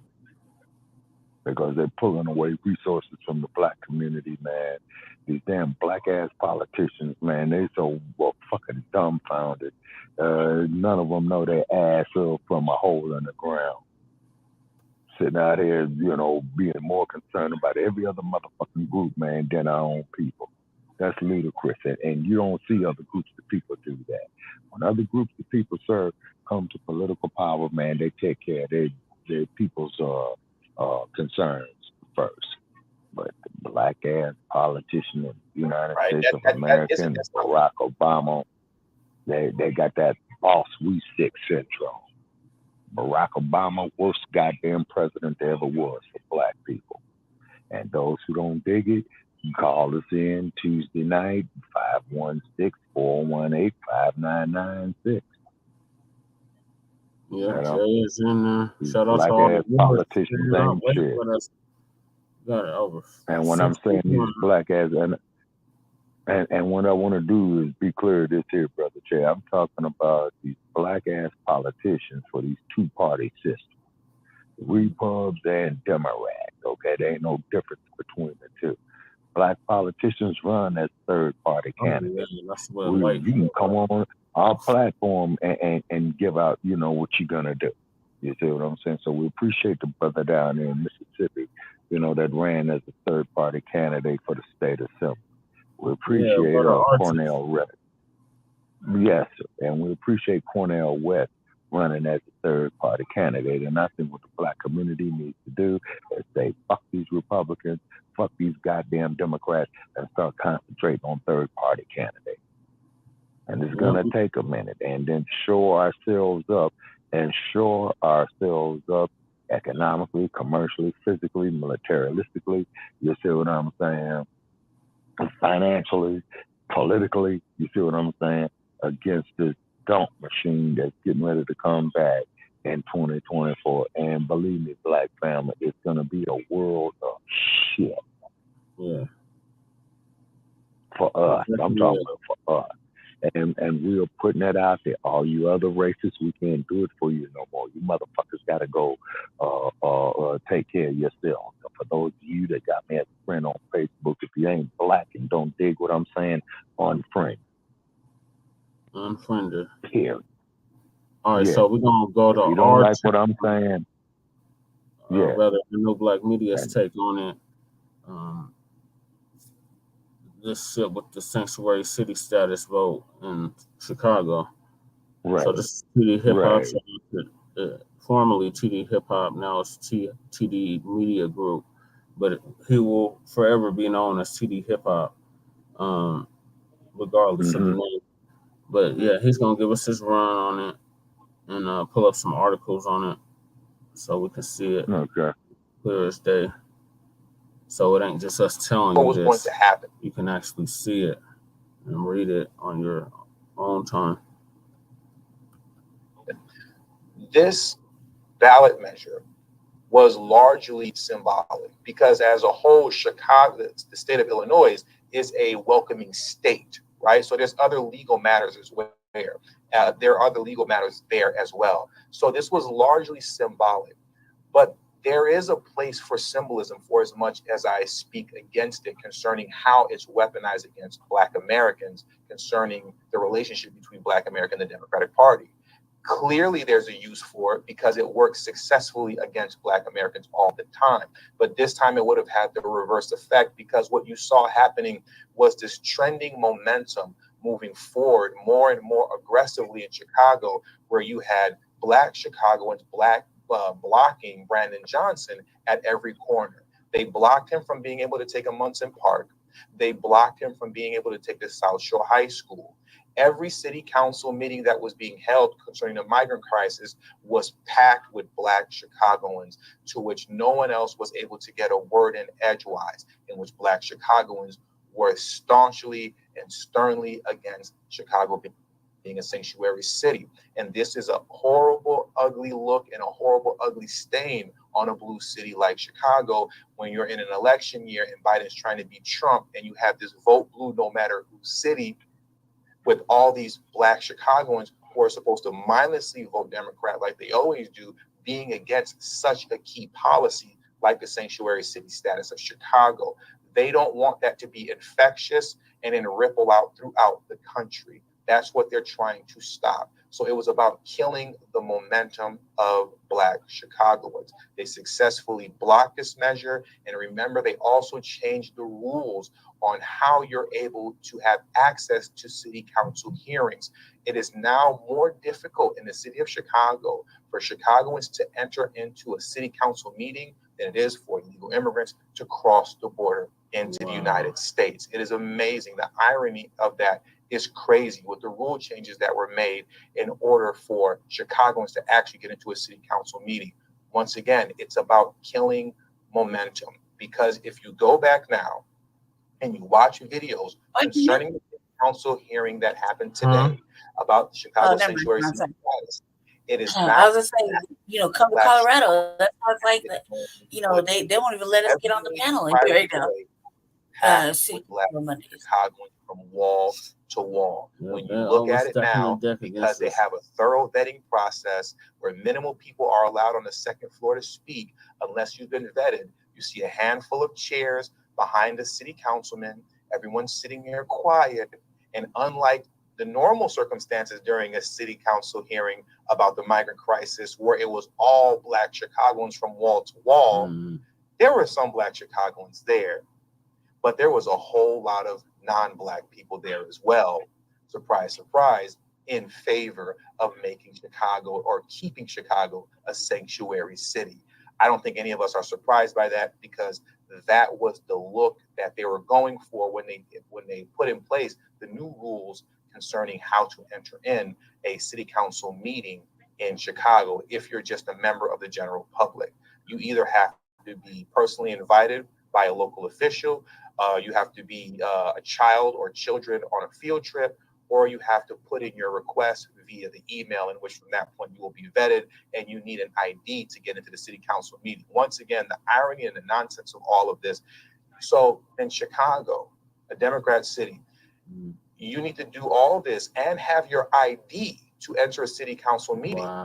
But this is the same Democratic Party that told you it was racist for Republicans to implement that you need an ID to vote. So you don't need an ID to vote, but you need an ID to get into a city council meeting. Make that make sense. It doesn't. It doesn't. All about silencing the voices of Black Chicagoans who are leading the charge in this effort to end Chicago's sanctuary city status. So now that I've gotten all that out of my system, let's get into some of these articles really quickly, and then we're going to head on out of here, okay? There are 257 of you all in the stream right now. Please hit the like button if you haven't already. Smash that like button. Make sure y'all hit the like button for Frontline Black News media platform. So let's jump in. Exactly, Chicago, like and subscribe to Frontline Black News. You can see on the top, this happened about an hour ago, maybe a little over an hour ago, that this news broke. So let's jump into this right now very quickly. Once again, Chicago City Council has voted against a measure that would have asked voters next year if they believe the city should maintain its sanctuary status as a sanctuary city or as a welcoming city amid an ongoing migrant crisis. The council voted 31-16 against the measure during a special meeting Thursday. I'll read that again. The council voted 31-16 against the measure during a special meeting on Thursday, following weeks of heated debates. The topic led to tense exchanges, chaos, and protests on the chamber floor, and accusations of misconduct in recent weeks. Several members of the city council had called for a referendum to be place on the March ballot to determine whether Chicago should remain a sanctuary city, a status that has been in place since 1985.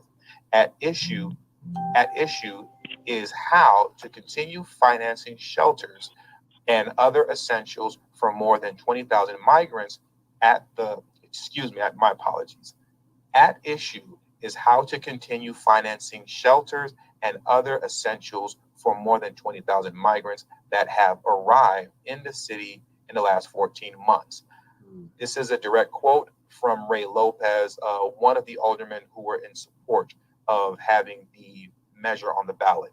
He stated, "I think it's absolutely imperative we give voters the opportunity to have their view on this subject heard, especially when we are talking about spending $255 million this year alone to take care of 20,000 migrants," Lopez says. And I agreed with Raymond Lopez on that statement. Chicagoans should have been able to have their voices heard. Let's jump into this next article here from WGN. And it reads as such: City Council gathered for a special meeting Thursday, which was today, obviously, to discuss Chicago's status as a sanctuary city, and decided to repeal the referendum considering Chicago a welcoming city. The older people involved in the initial consideration wanted to give power to voters, as they should want to do that. I'll read that again. The older people involved in the initial consideration wanted to give power to voters and allow them to decide if Chicago should remain a welcoming city, which they should have been able to decide. Here's a direct quote from Anthony Beale during the city council meeting. Anthony Beale, who has been 10 toes down this entire ordeal. I have to just quickly once again give my proper salutes to Anthony Beale. Anthony Beale has been 10 toes down this entire ordeal concerning the migrant crisis in Chicago. He's been a stand-up brother this whole time, being a perfect representation of what it is for an alderman, for a politician to actually represent his constituents the right way. He has been the perfect example of that. So I can't give him a round of applause enough for how much of a stand-up brother that he's been. But let's get back into the direct quote that came from Anthony Beale during today's city council meeting, right? Anthony Beale said, "It is a shame that you are all scared. What are you scared of? To let people have a voice? What are you scared of? The truth?" And that's exactly what they're scared of. Anthony Beale is spot on. What they are scared of in Chicago is the truth coming out. Once again, the momentum would have been crazy moving forward, right, for Black Chicago to would have been able to get that on the ballot. And also keep in mind, Black family, that the Democratic National Convention is going to take place in Chicago next year.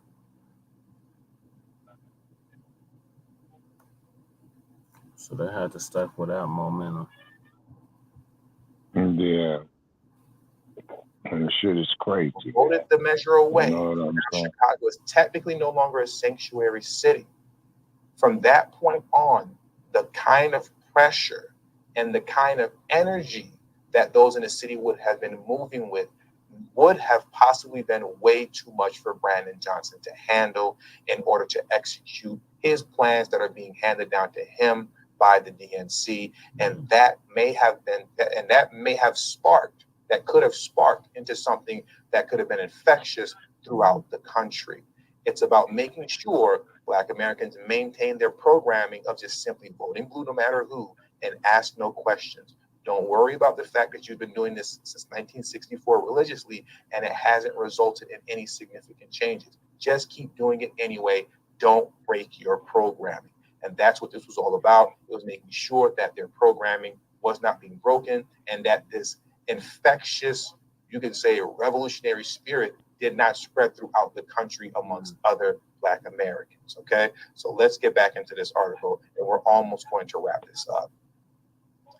The majority of people who attended the meeting, pay attention now, because this is, remember what I stated earlier, and as we all have seen, as we followed along with this saga, right, as it has unfolded, every city council meeting that has taken place concerning the migrant crisis, the second floor and even the third floor was always wall to wall packed with overwhelming majority Black Americans against Chicago sanctuary city status.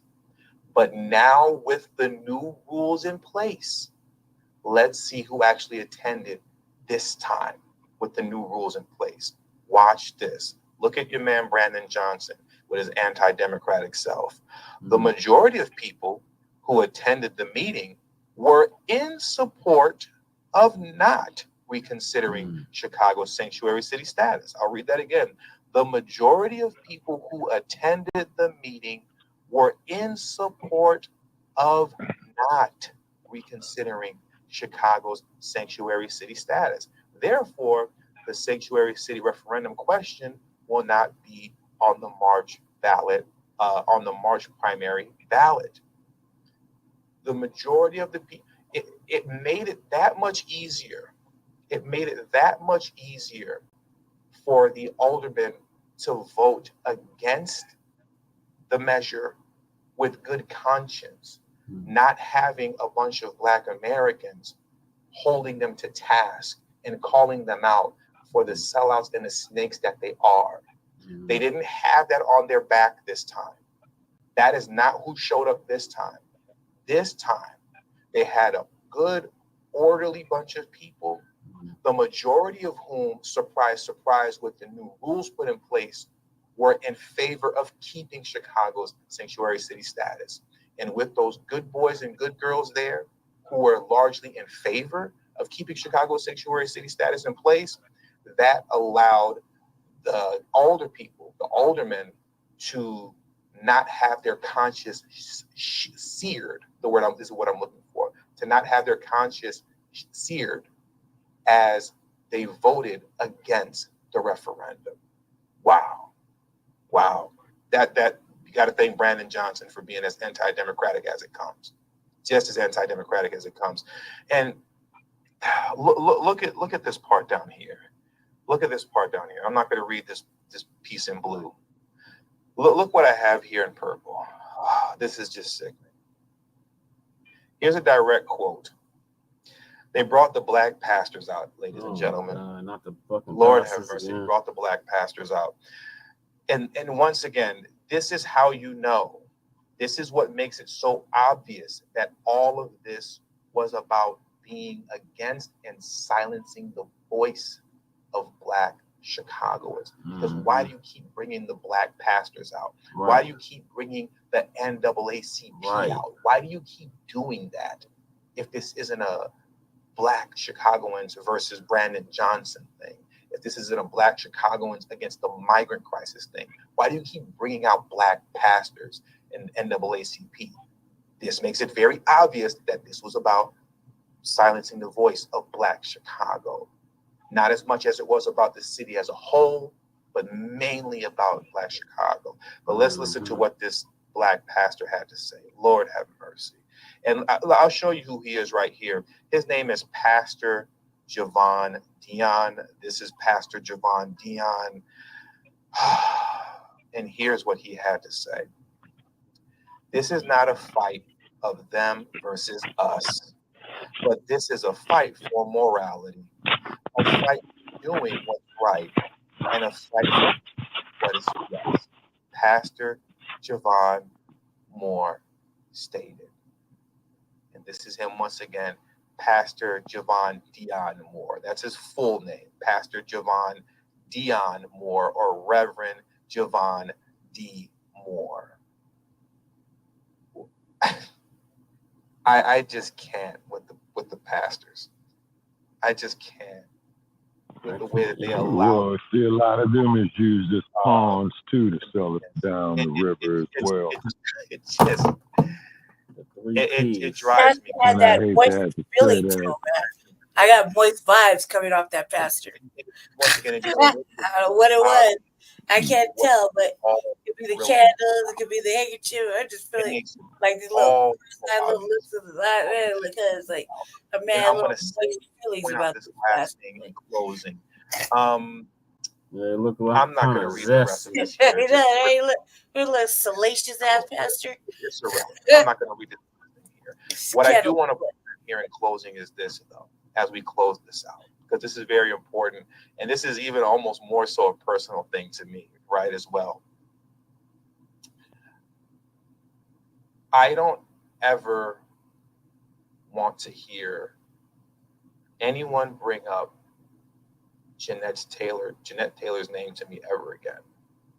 Jeanette Taylor is an older woman in Chicago who got somewhat, you could say, famous, or at least within the Black community and on the internet, right? You know, on Black YouTube, when she stood up to Lori Lightfoot and she got all in her face and was screaming down on Lori Lightfoot. And there's this image that is online that you can look up. You look up Jeanette Taylor and Lori Lightfoot, where she's just screaming down on her. And from that point on, she carried this reputation of being a stand-up person for the Black community and fighting for Black Chicago. And she comes from community activism and so on and so forth. And in between that time and the beginning of this migrant crisis, I honestly never heard a bad word about her. Didn't know much about her, but from that moment that she had with Lori Lightfoot, I only heard relatively good things about her. Since this migrant crisis started, she has folded and abandoned Black Chicago at every opportunity present. Whereas you have someone like Anthony Beale, who has stood 10 toes down at every opportunity present and even spearheading the charge to eliminate Chicago's sanctuary city status, as well as attempt to frustrate efforts on funding the migrant crisis to the degree that it has been funded in Chicago, because he says you are all not funding the citizens of this city the way that you're funding the so-called migrants. So if you're not going to fund the citizens this way, then in good conscience, he cannot vote in favor of any of the measures that are bringing hundreds of millions of dollars to the migrant crisis. And he has stood 10 toes down on every one of those points each time they come up. Jeanette Taylor has always done the exact opposite. And here she goes again. You're gonna see a brief list, and you all know how I struggle to read names, so forgive me. But I'm gonna read these names off, and I'm gonna read the names of the people who actually voted against Chicago sanctuary city status. And you let me know if Jeanette Taylor comes up. Maybe I missed it. It's a possibility. Maybe I did. But in closing, let's do this very quickly. So besides the three who forced a special meeting, aldermen in support of considering the resolution were Brian Hopkins, Gregory Mitchell, Nicole Lee, Marty Quinn, Derek Curtis, Ronnie Mosley, Sylvana Tabarez, Monique Scott, Chris Taliaferro. Shout out to Chris Taliaferro. He is the alderman of the Munson Park neighborhood. With the whole Munson Park fiasco. Yeah. He is the alderman of that neighborhood and of that area. And he voted for having the referendum on the ballot. So shout out to him for staying 10 toes down on this matter as well. Shout out to Christopher Taliaferro, if I'm saying his last name correctly. But let's carry on, right? Christopher Taliaferro, Nicholas Spasato, Anthony Napolitano, Brendan Riley, and James Gardner. Did you all hear anywhere on this list Jeanette Taylor? No, you did not. You didn't hear Jeanette Taylor's name on this list anywhere. Please never, ever, ever bring up Jeanette Taylor's name to me again. Never. I may bring her name up to keep exposing how much of a fraud she is and how she cosplays the whole Black empowerment. I'm for Black Chicago. I'm fighting for the people. What about Black people? I'm fighting for us. No, she is not. She has folded every opportunity that has presented itself versus an Anthony Beale who has consistently stood 10 toes down. And with all that being said, that does it for today's stream. Breaking news, breaking news, breaking news. Brandon Johnson and his allies, which consists of Jeanette Taylor, were successfully able to silence the voices of Black Chicagoans who were leading the charge on eliminating Chicago's sanctuary city status. They were successful in standing in the way of democracy. Remember, the Republicans, I'll play it. I know how much some of you all like it, right? The Republicans, they're the ones that's supposed to be putting They're gonna put y'all back in chains. They're gonna put y'all back in chains. It's the Republicans that are supposed to be putting y'all back in chains, right? But as you consistently see, it's the Democrats who consistently find a way to effectively silence you without having to put you back in chains. Interesting how that works. Very interesting. Very interesting. So once again, that does it for today's stream. Thank you all for joining me today. If you haven't already, please hit the like button on your way out. And I will catch you all very, very soon. More than likely, there'll be another live stream tomorrow. So once again, hit the like button, share this video on your social media platforms. Yeah. Do that for Frontline Black News. Peace. You all have a great afternoon. Catch you guys later. Yeah, and be sure to do that for Frontline Black News too. Yeah, share it on your social media too, sir. You know what I mean? One hand washes the other. You know what I'm saying? Now, yeah, so basically, brother, yeah, go ahead. I was just gonna ask your thoughts on this Brandon Johnson City Council situation in Chicago behind the sanctuary city status. Go ahead, Shabaka. Yeah, in the city of Chicago, they need to end that sanctuary status shit, man, and kick all them migrant motherfuckers the fuck up out of there and give them jobs for Black people and give them and cut the goddamn check. You know what I'm saying? For the reparations. We ain't got time to worry about these other motherfuckers, man. They got to go hold their own nuts, and we can't be doing caping for them. We can't cape for them no more. Oh, So shout out to Madeline. Oh, appreciate you tapping in. Yeah, we can't cape for these other groups no more, man, because we are in a state of emergency. I mean, you got these brain dead Black ass politicians refusing to do the fucking obvious what needs to be done to upgrade our quality of life. Man, what is that? What is that? What is that? Karen Bass, Brandon Johnson, Coonye of Denver when he was the mayor. We almost got 10 viewers. Eric Punk Adam. Okay. Checking my head, sent out some invites to the show, and they cut my message ability. Yeah, that's that bullshit. Pick two. Always on that bullshit. Lady Che, what are your thoughts on this?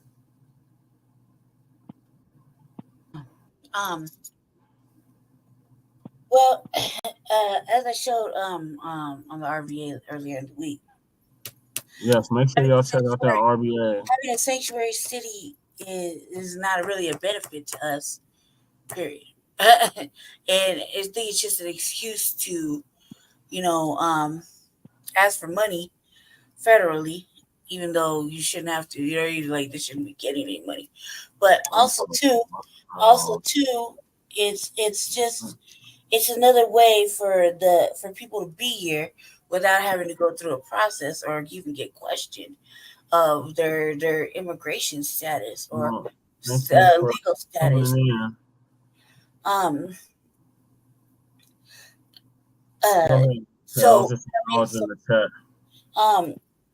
It doesn't really benefit us at all.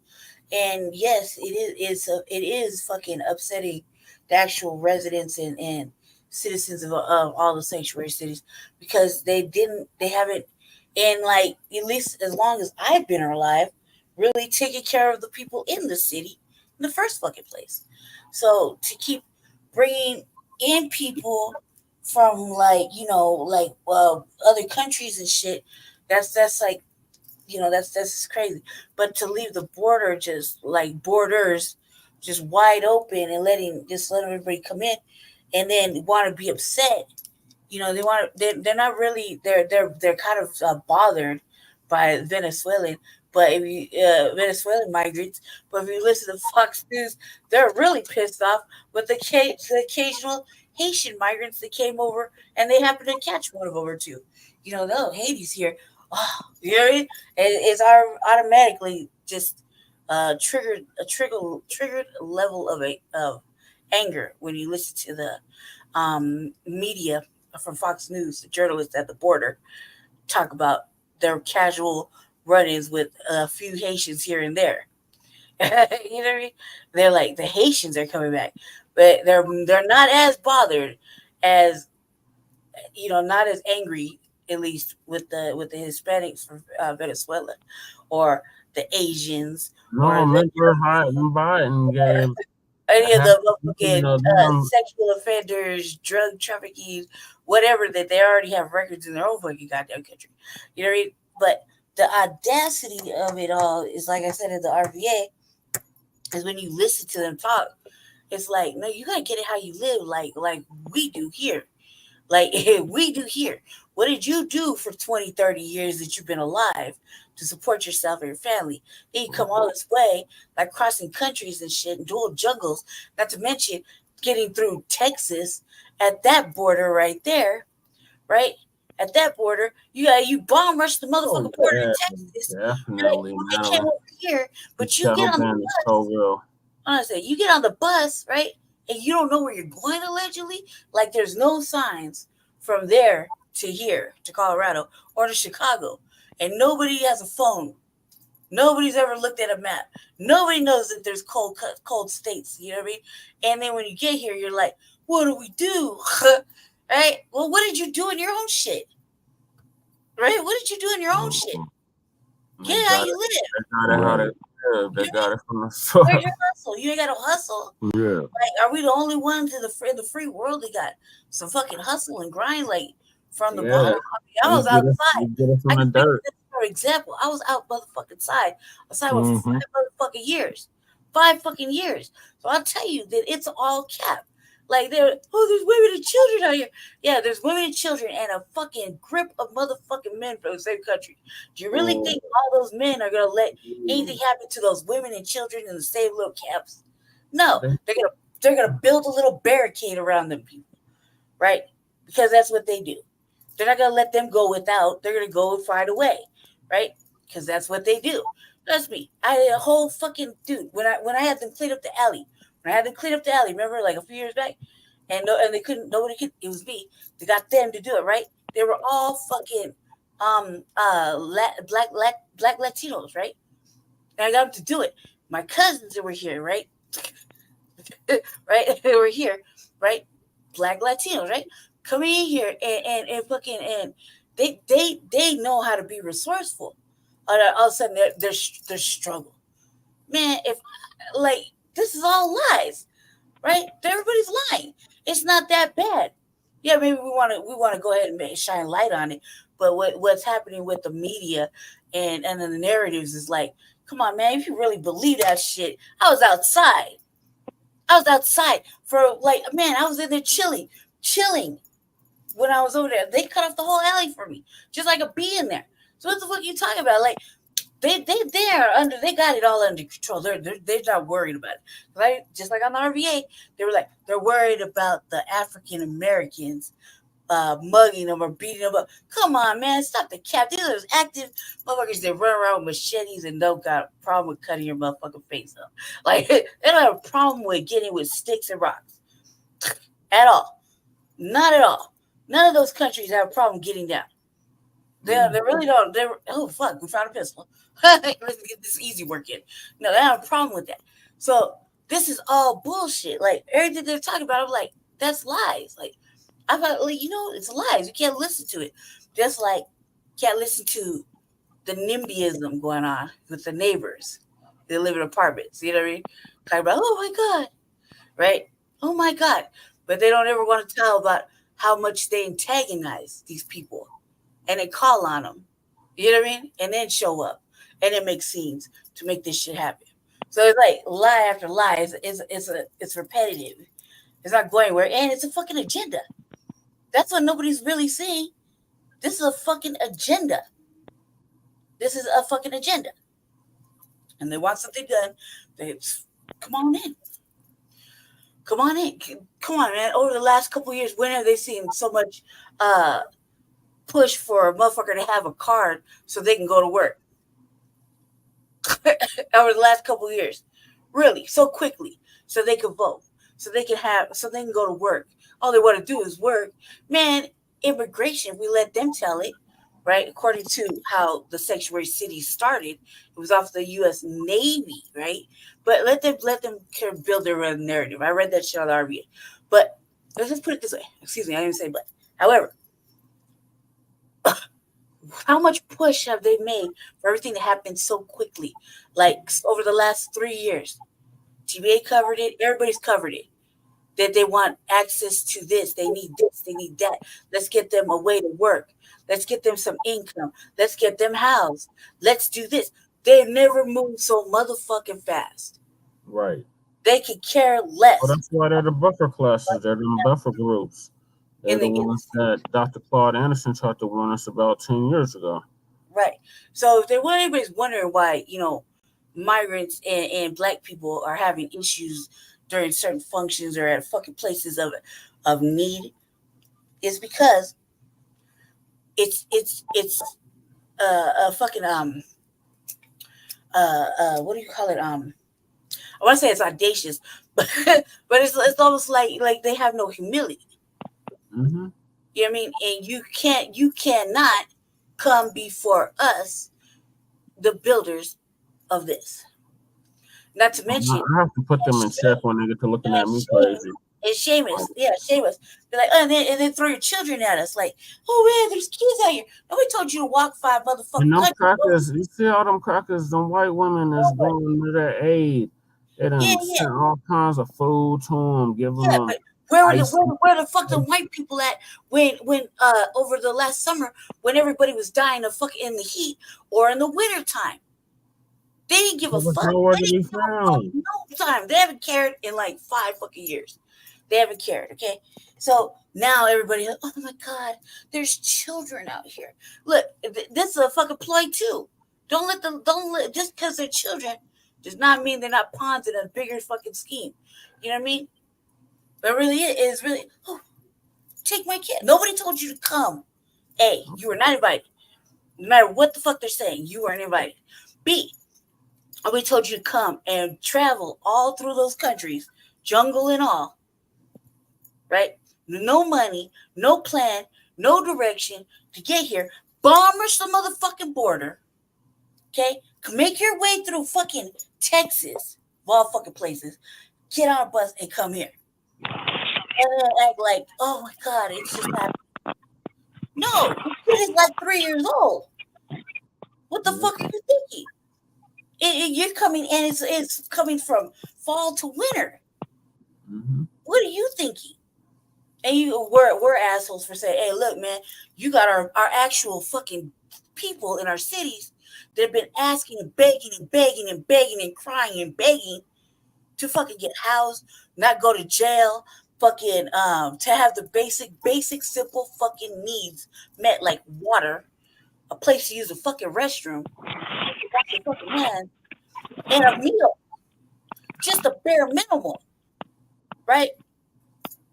Just a bare minimum. Just that. But no, they can't have that. But you'll give it to them, but you won't give it to these people. You'll fucking crucify and lock up our people here that live in the city, actual people, legal citizens, but you won't take them down the street where the actual immigration jail is. Yeah, because they said they're not cooperating with ICE. Right. That's only really real quick. Let me just say this one more thing, real quick. And it's like a personal, just to see if I can do it. All right, just general principle. We have a camping ban here in the city of Denver. Really, pretty much. And Jesse can basically tell you the camping ban because you've been saying it for fucking damn near a decade. Yes, it's a camping ban that was passed in May of 2012, and I lived through a camping ban. It was a response to the Occupy movement that has sprung up here in Denver, Colorado, which was a nationwide movement, by the way. After old movies, 2 movies about it. After Sambo bailed out the banks, so you had to occupy Wall Street, and it took flight nationwide and got to Denver. And the reason why the camping ban was put in effect was to stifle what was going on with Occupy Denver, because Occupy Denver was feeding people, clothing people, housing people, all of that. They couldn't see it. I remember the Occupy movement that went across the country. So they blamed it on the Unhoused. They said, "Oh, the Unhoused are the problem. They're taking up all the space. They're occupying public space. How dare they?" And they passed this ridiculous ban. My last semester of college in 2012, when the world was supposed to end, it met much opposition, but they still went through with it, and it's been in effect for the past going on 10 years. 10 years, yeah. And at least for 5 of those years, I was in the midst of that. So, and in the midst of it, when they were actually where motherfuckers walking around like fucking zombies, because they had to move every fucking little bit because the police would come and wake them up. It's just for me to cover, just cover yourself, right? So so there was a little bit where I was know what the camping ban is. Yeah, it makes it illegal for you to survive on the streets of Denver. You can be arrested, ticketed, or harassed just for covering yourself with a tent, a tarp, a sleeping bag. Anything besides your own clothing is deemed illegal. In the midst of that, in the midst of that, right?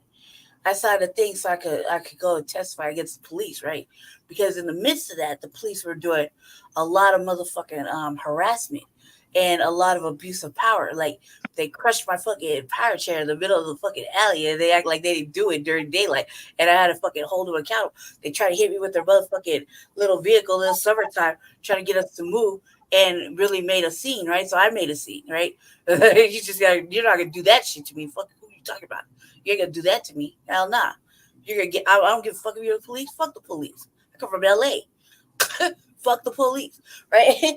So I'm like, they've been doing this. They did this, right? So in that time, Jesse was over there, and Jerry Burton, right, doing the whole court thing, getting people to go to court, documenting it, making whole part of a film. Okay, 2 films, right? 2 films, and in the midst of that, right? In the midst of that, there was heavy enforcement, right? Then there was signs, and there was fucking hostile infrastructure, right? What we call hostile. The rocks. Like, I don't give 2 fucking boulders. I'll build on it. You know what I mean? I've been going around it. I'll sleep under it. Who gives a fuck, right? Right? Fuck this shit. They're doing it on purpose, right? Because we couldn't have nowhere to go. You get banned from a shelter, an overnight shelter, for some fucking stupid shit. There's nowhere to go. If you're a woman, there's only one shelter. So what the fuck, you know? I got banned really quickly. As soon as I got really quickly. So from the Un-Samaritan house. Right, from the Samaritan house, because I told her, whoa, bitch, leave me the fuck alone. But she was fucking with me. You know what I mean? Literally, you can't raise your voice to these old ass motherfucking bitches and feel like they own everything. So I was like, no. I got banned in the wintertime. And shit carried on. Well, where are you supposed to go? Well, we get resourceful. You know, get it how we live.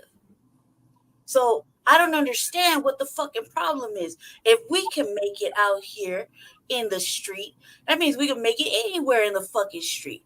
We're not sitting here crying and asking, because at some point we stop doing it. At some point you want to make a motherfucker a villain. All right, here you have it. Now I'm doing it. Now you caught me doing it. Now I don't give a fuck. Now I'm gonna stall you out on these little sweeps. Now nobody's even doing that no more because they're so afraid, because they're going to go to jail. And that's even worse. But my thing is, tomorrow on Monday, if I get a chance to speak, I'm be like, nah, you know what? Fuck that. We have a camping ban here. Fucking invoke that camping ban. Gander. You know what I mean? It's all fair in unhoused politics right now. It's all fair. Like, fuck it. You're in a tent. Where's your ticket or cited or go to jail? I don't know how many times they had to come get me and lock off the streets because I'm sitting in a fucking tent. I know. I dropped it. I thought nobody noticed, but yet they did. You know what I mean? Here I am, pulling me out of fucking actual places where you're allowed to be homeless during the day inside, pulling me out to arrest me or coming and arresting me because there's motherfuckers out there, like I pointed out on the RVA, that come do maps late at night. They walk by, they act like they're cool and shit. They chop it up with you, and they're making little maps, little tent maps, telling you this so and so are there. So when they want to pick you up for some bullshit, like remember all last year we covered it. Where did 1,000 people go? They went to jail and they never came out. Yeah, they never came out. They never came out. So where did they go? Nobody has an answer for that. They're not even in the system, right? Where did they go? And just like now, they're gonna go ahead. You can go ahead and lock them up and put them under medical motherfucking 72-hour hold that leads to jail, and I don't know what else, and it's for the good of them, right? Where do they really go? There's no data for it. They don't have none because nobody's riding that fucking helmet. Well, what's good for the goose is good for the gander. So you come over here, you're staying in a motherfucking tent. They had a whole fucking thing, like 50 people under a bridge, right? All immigrants. Oh my God, right?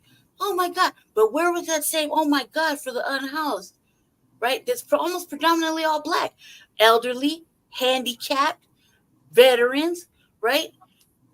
Youth. Okay, teenagers that have nowhere to fucking go because they can't go somewhere overnight, right? Where the fuck were they? Because motherfuckers die all the time outside in the elements. Just keep in mind, just because they say 32 degrees, they're going to talk about, well, we got to wait till it gets to 11. 32 degrees is still freezing here. And we got we're coming up on, we will remember. Yeah, we got a different kind of cold in Colorado. Yeah. I've been in Colorado. The winter here is different from the winter in Chicago, different from the winter in the East Coast, different from the winters anywhere else in the Midwest. It's different. We got just a different winter. It's like a dry winter. Just the wind alone starts to give you're out too long, you're capable of getting frostbite. Yeah. Just off of the wind. Your whole face freezes up. You can't even talk. Your shit's just like froze, lips froze, everything's just like almost like it just starts like you just freeze in there. So 32 degrees is freezing. They'll wait till it's 11 before they open up the shelter. Before they even open up the shelter, they'll wait till it's 101 when we had our hottest summers before they open up the cooling shelters. That's how they give a fuck about the residents. But let them get hot or cold or hungry. It's okay. No, fuck that. Yeah, there is an outrage because what resources we could be getting, we're not getting. We don't even get asked. We get a flyer and keep it pushing. Don't go over there. You know what I mean? You see, there, man, we'll go right now. There's at least 2 Black people I know right now that are very handicapped and can't walk or stand or anything. And they have to move every week. Real shit, and they've been handicapped like that for a while, like a good 5 years. It just keeps getting worse and worse as the years go by. Friends that are no longer whole walking men, now in pieces, scooting along. Real shit. So yeah, no, they were ready. They ain't ready for this winter, but they should be held accountable too. You want to work so much, suffer the consequences as well. We want to work, but yet we go to jail too. We get our shit took it. That shit happen to you too. Right. You know what I mean? We have a camping ban. They enforced it. They have no fucking problems coming every 2 hours to move a motherfucker around. Yeah, they got permanent sweet spots too. They have no problems. None. They didn't even blink. They said, nah, flashlights. They come in your shit. They shake your shit. They do the seizure flashlights. Yeah, the whole shutdown. Yeah, fuck that. They ain't doing none of that. They don't care. So what's good for them, what's good for us should be the same for them. Then maybe that'll teach you not to come over when you don't got your shit together and or even invited. I mean, if you're gonna let everybody in, then you gotta let the Haitians come too. Well, so, like, we got to remind the viewers of that. Cheek for the Haitians. And we lost a lot of people. Well, shout out to the people that were tapped in. I don't know what happened to you. Hopefully you come back. Oh no, couldn't handle the heat for Predator, huh? We ran everybody off, like you said. Well, shit, that's a real fact right there. What you want me to do? I don't give pacifying conversation. I'm here to comfort your soul.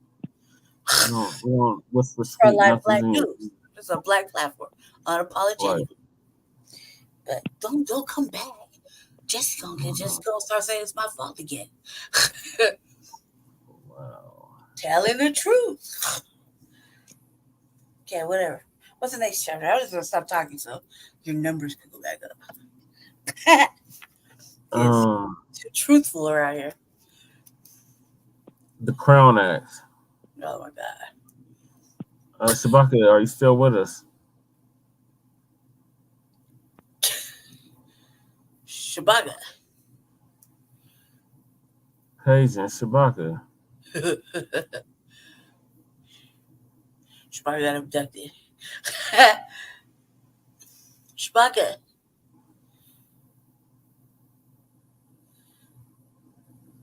I don't know what's going on with Shabaka. He's having technical difficulties or he done passed out. Passed out. But you get a minute, as soon as he starts snoring, you'll know he passed out. Shabaka, the Raiders are playing.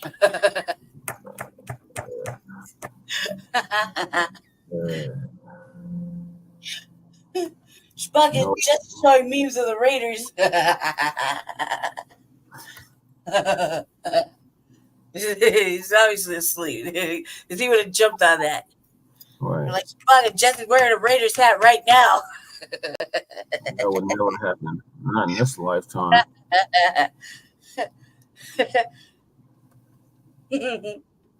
Nothing. You sleep. Damn. You just gonna put it out on blast like that, Jesse? Everybody can see it. That wasn't my intention. We had to bid our West Coast correspondent farewell. He put in a good work. Getting back to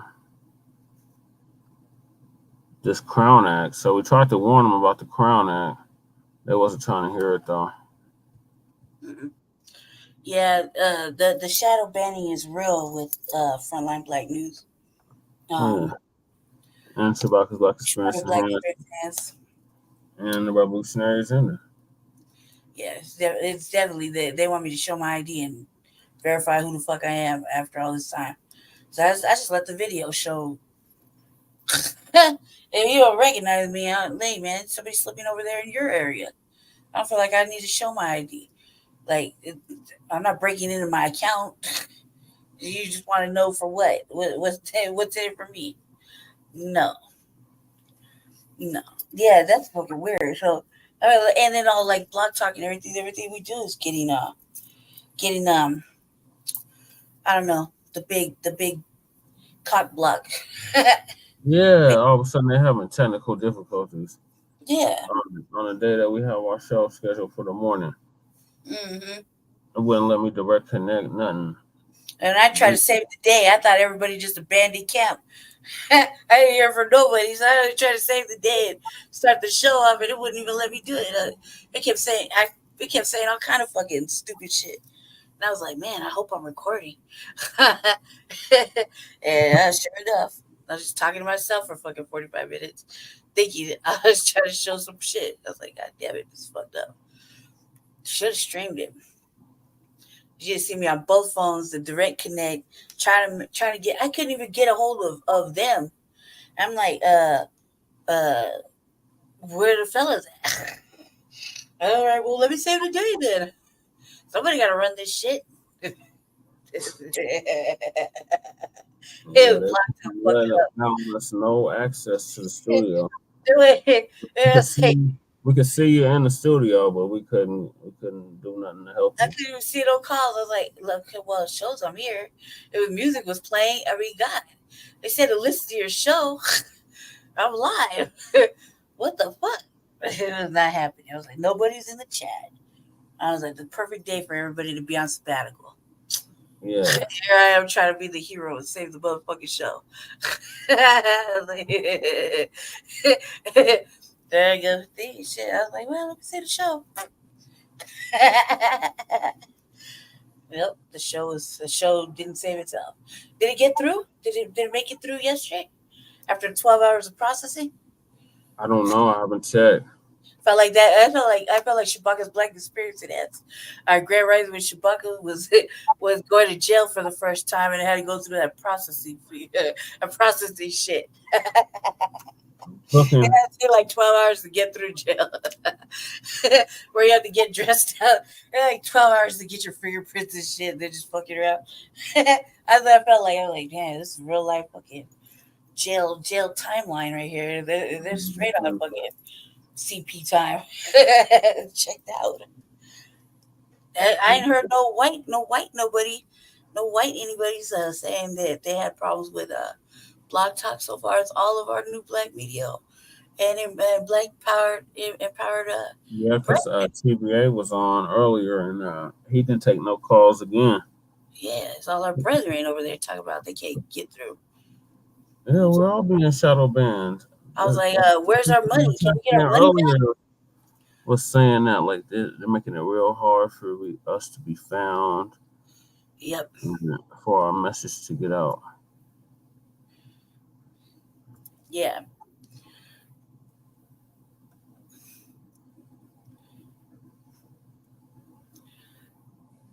I don't know, let Jesse tell it. I ran everybody off like always.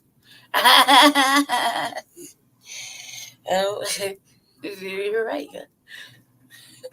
I just, in my defense, kitchen got too hot for y'all little tender ears. You were ready for this truth. You're ready for the truth to come fall out. asleep. Nah, it's early. I was like, what happened? All right, well, whatever.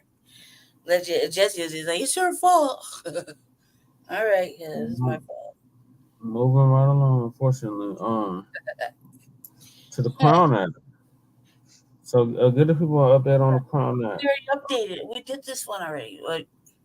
Like last week or 2 weeks ago when Duke got suspended again. Yeah, but we didn't update them on these loopholes. It's not a loophole. It's just the language is shit, and they just it only applies when they want it to work. But go ahead, play it. There is a new times out implemented by YouTube. You can now times out a person for 10 minutes or a full 24 hours. If you are a moderator, you should have the ability to do this. Yeah. But if somebody is coming into the comments, they are being racist, they are being unruly on purpose, being totally disrespectful, I still would prefer that you block them above all else. All right? So that's the direction I want to go, and I just want to get rid of these people as quickly as possible, and you do have the ability to do this. Yeah. Nobody should be disrupting the live stream or anything that's going on in the chat. All right? Okay. So okay, Jay Millie, we're going to talk about the Crown Act. Now, when the Crown Act was implemented, it had to come into being because the kitchen wasn't too hot because you're still here. America is very racist. We already know this. And if they can't get you on skin color, they try to get you other ways. So the next best thing was our hair. And our people were being discriminated on jobs, in school, and everything pertaining to the hair because they couldn't get you any other way. Now they have found loopholes in it, and especially our children are still being punished in these schools over their hair. And they are totally disrespecting the Crown Act. And it's an act of racism. They don't want us to be left alone in this society. And that's the big reason why we don't have a crime bill, despite the fact that we get the most hate crimes directed towards us. They don't want us to have protections. No. They want us to be sitting ducks for everyone to pick on when they're good and ready. That's how they want us. And they are fighting tooth and nail to keep it that way. They're not fighting for no crime bill, y'all. Let's be real. They're not fighting for us to have any kind of crime bill or any protections out here. So it tells me they intentionally want us to be open for any kind of attack. It is very obvious. You don't have a single politician talking about protecting us as a group. And you know what? You never will. We have to be realistic about this whole thing. Nobody sitting up in Capitol Hill is interested in protecting our group on any issue. And that is the truth. I know we keep talking about crime bills and reparations and qualified immunity. They don't want to do anything for us. Nothing. They don't care what happens to us out here, nor have they ever historically. So let's get into the latest thing that they're doing out here.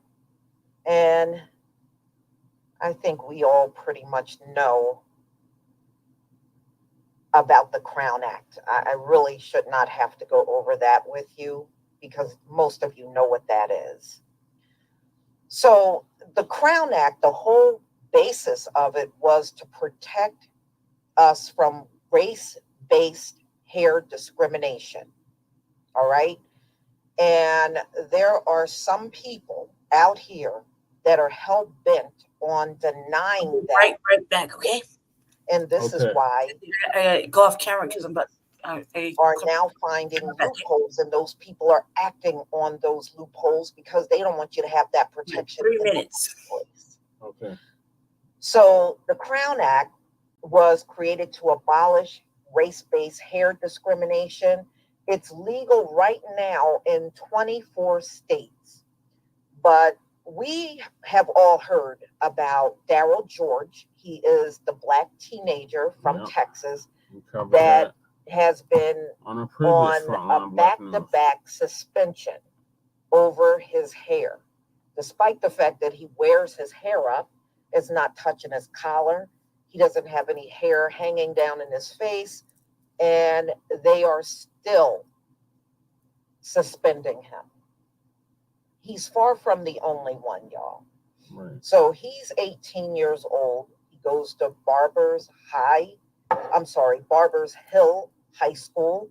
And this is an area that's very close to Houston. And him and his family have been in a battle for several months now with his school. And they keep saying his hair is in violation of the school dress code. Now, isn't that amazing?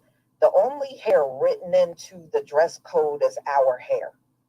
I just find that very racist right there. So the school keeps claiming that Darryl George is violating the dress code because his hair is, they said the length of his hair is in violation. His family is insisting that this should be covered under the Crown Act, and they found this loophole that it's not. You know what? The fact that they find loopholes, that's an act of racism right there. Yeah. It just is. So Darryl George and his family have been in a fight with the school since August, when school began in Texas. The family has also reached out to Texas Governor Greg Abbott and the State Attorney General, Ken Paxton, and they're not doing anything to make sure the Crown Act is enforced. So now the family is not only suing the school, they're suing the governor and the attorney general for a lack of concern in enforcing the law. And see, that's a big problem in America. America has a lot of laws on the books, y'all, but they pick and choose what they will and will not enforce. And it's always been this way. So William Sherman, a lawyer who researched and crafted the strategy for the legislative enactment of the Crown Act, told YouTube News that white boys on Georgia's school's baseball team, which follows the dress code, have hair that violates the policy also. So you got white males that are walking around in the same high school that Daryl George goes to, and they got the same kind of length to their hair, and they are not being punished at all. But according to the school, Daryl George's length violates the dress code.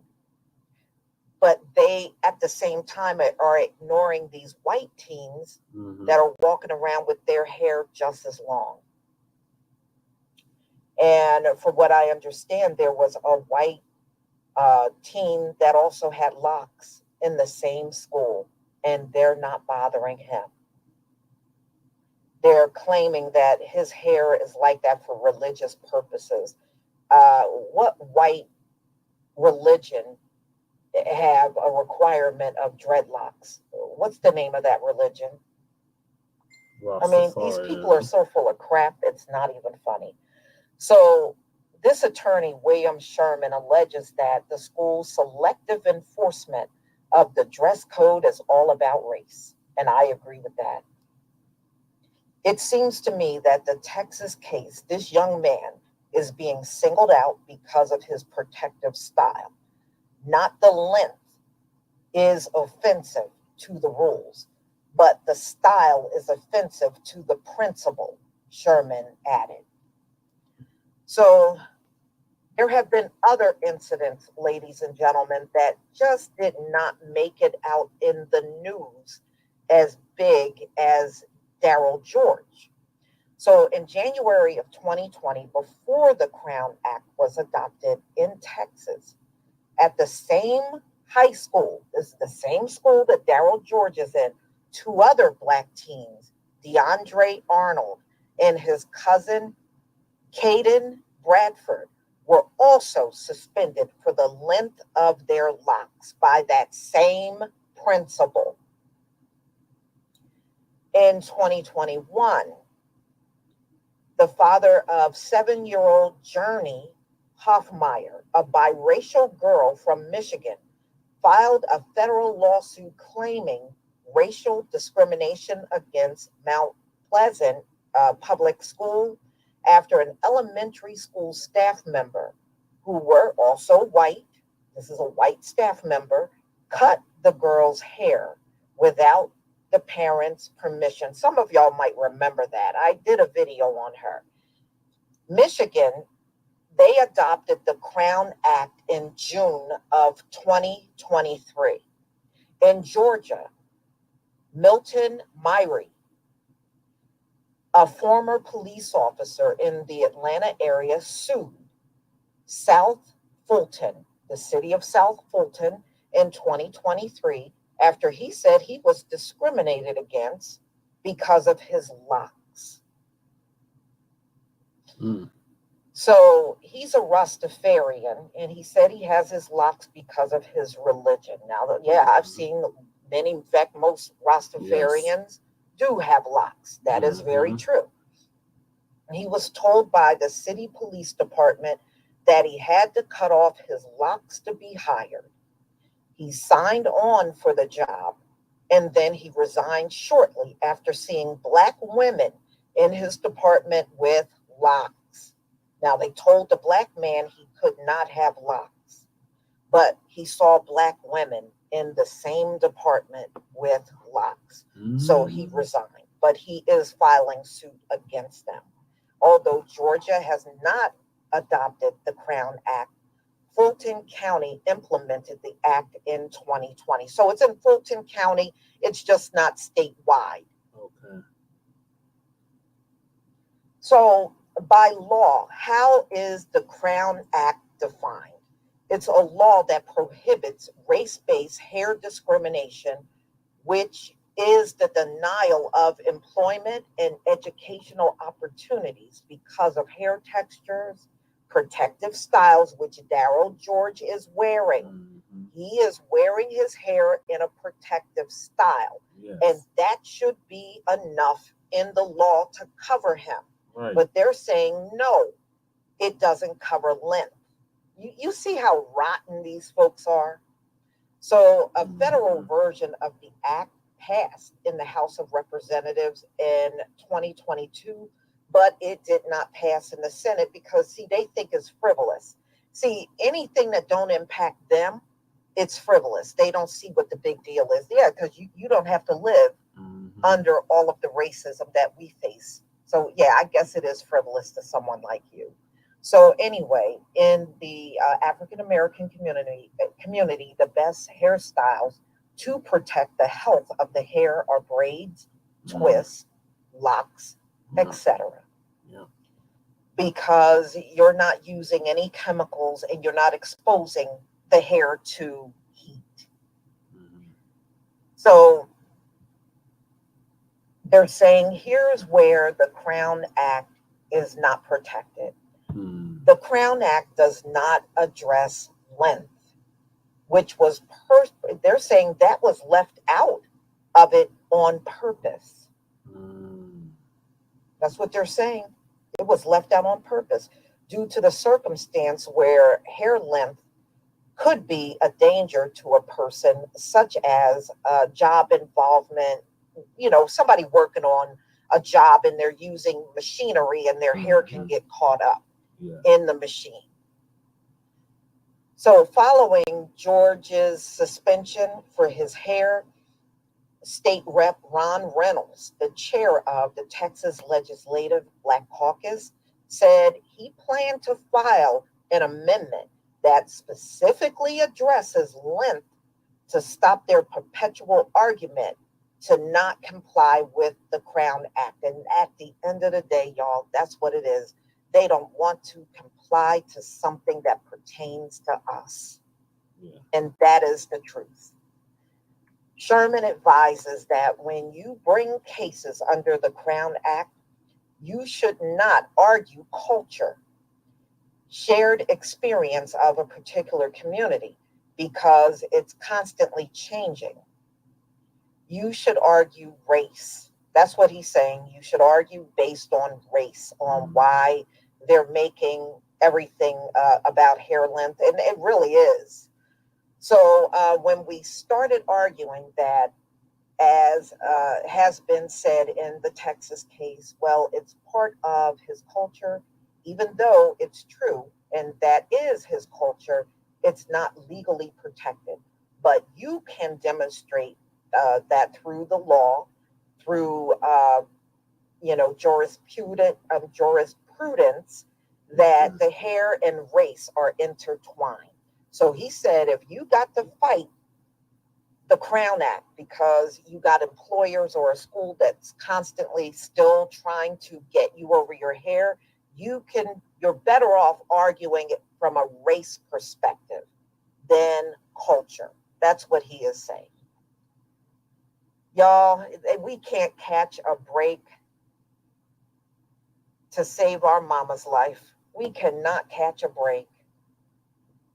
They can't stand us to have freedoms over anything, including our hair. And it just goes to show you the fact that they don't want to enforce the Crown Act. It is an act of racism. Mm-hmm. And I do agree with them. You should be arguing it on terms of racism and not cultural. I do agree with that. But it's a shame that we have to go through this even when there's a law on the books. Look Look at what we still have to go through, even when there's a law on the book. You know,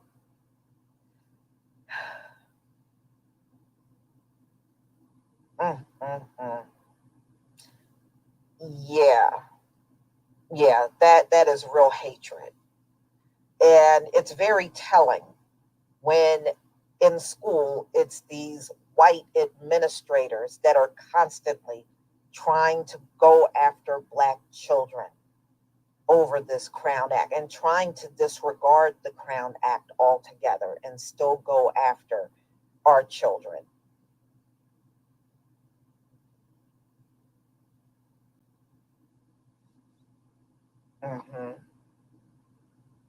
Yeah, I mean, yeah, it is a disgrace. I feel bad for our children because this is certainly no fault of their own. And they are the ones that are taking it on the chin up in these schools. And it should not be this way. It should not be this way at all.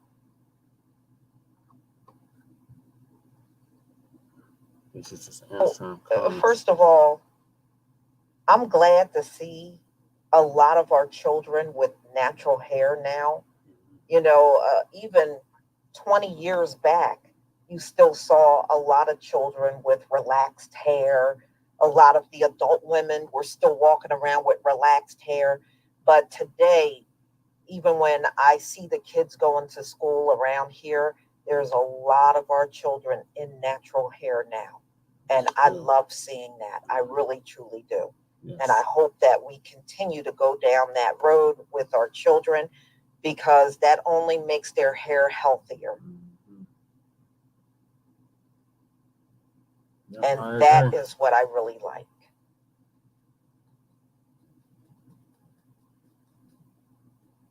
Lady Chair, are you back? Yeah. No, the principal is clearly racist. You know, there's been 3 incidents at that school over here, and all 3 students were Black males. I'm here. I just had it on mute. Oh. I know white teens. Even when I went to high school, there were several of the but white teenagers at that time, and they were walking around with long hair all down their back. Yeah. And I don't recall any of them getting sent home over their hair. Nope. They didn't do that. And apparently they still don't.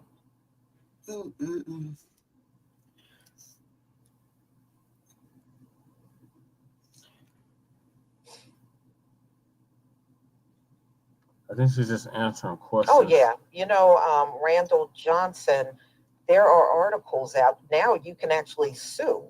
They have class action suits against many of companies. And because some of the women develop ovarian cancer from using relaxers, and some got uterine fibroids also from using hair relaxers. Yeah. Dick Gregory had talked about that in Hidden Colors 3 right before he died. Yeah.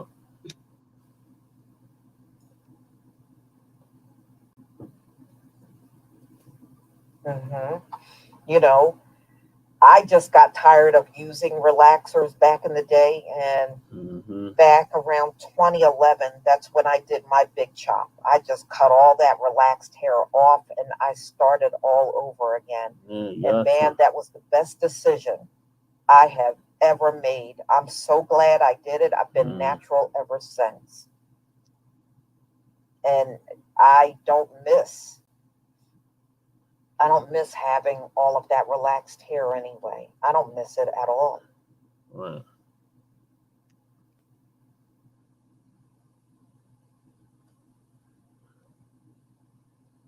Oh, True Royal is fine. You know, she's home just doing the best that she can. I know she is still getting physical therapy, but for the most part, she's hanging in there. She's doing okay. Yeah, you know, and I like it too. Denise, I agree with that because I love having my natural hair. And, you know, having our natural hair, you know what that really means? We're not conforming to anybody else's ways. We're not. We're doing what we want with our hair, and we want, if we want to wear a protective style, or you want to pick out a big afro and go around, and we do what we want with our hair, regardless to how other groups may feel about it. Right. That's what I love about it. I don't have to conform to their ways. Mm-hmm.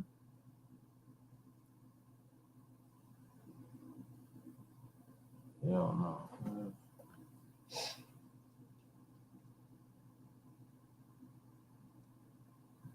Mm-hmm.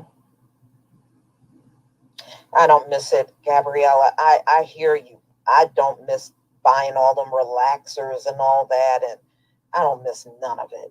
I really, truly don't. The nice part is when I go out and about, I don't see as many people with relaxed hair as I used to years ago. When I go out, I see more Black women around me with natural hair. I see our brothers walking around with their natural hair, whether it's in locks or an afro or cut short. Everybody got their natural hair, and it looks beautiful to me. I love seeing it. Mm-hmm. I think my mousy friends are back. Well, it's not like, it's not like we relaxed our hair and we got treated better. We still didn't get treated well, even with relaxed hair, okay? We still didn't. That's why people are like, why even bother? Right. There's no benefit for us to relax our hair. It's not like, you get treated, or is less racism if your hair is relaxed. It's none of that. You still get the same dose of racism. It don't matter. So you might as well do what you want. Right. This is true. Mm-hmm. And I was looking at, get out of there. I was looking at a video. This was a few nights ago of Asians getting their hair in afros now. I said, oh, okay. I remember back in the day it was ugly when we wore it, but now y'all trying to sport afros? Yeah. I thought our hair was ugly. These people are a trip. So on us, it's terrible, but on them, it's like the coolest thing and the most trendy thing ever. Man, get out of here with that crap.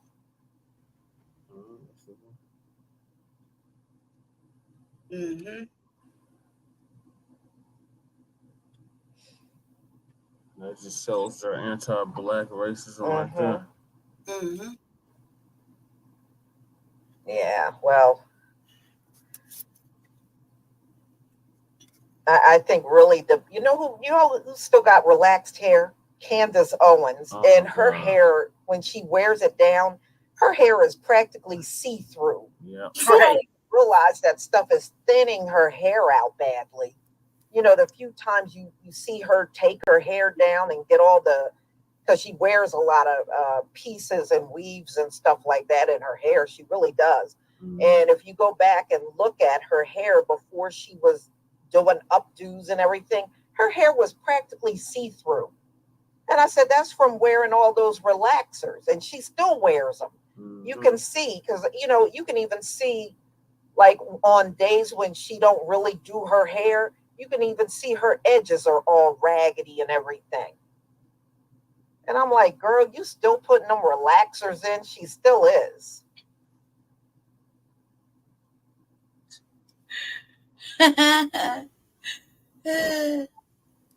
Mm-hmm. So y'all, stay true to yourself, especially if you got your hair natural. What you feel and what you think is a hell of a lot more than people that don't look like you when it comes down to your hair. So everybody, I'm going to go ahead and conclude. Thank you so much for being here. I am going to be talking about Hannah Payne and the verdict that she received, life without parole. Life with parole is what she received this morning. And we'll talk about that a prison little later around 6:30 today. So I hope to see all of you back then. So please enjoy the rest of your day. And we'll be back with another topic. Shalom, family. Shalom, Lisa. I just killed one of my pests. It's horrible, Black family. What are your thoughts, Lady Che, on this Crown Act loopholes?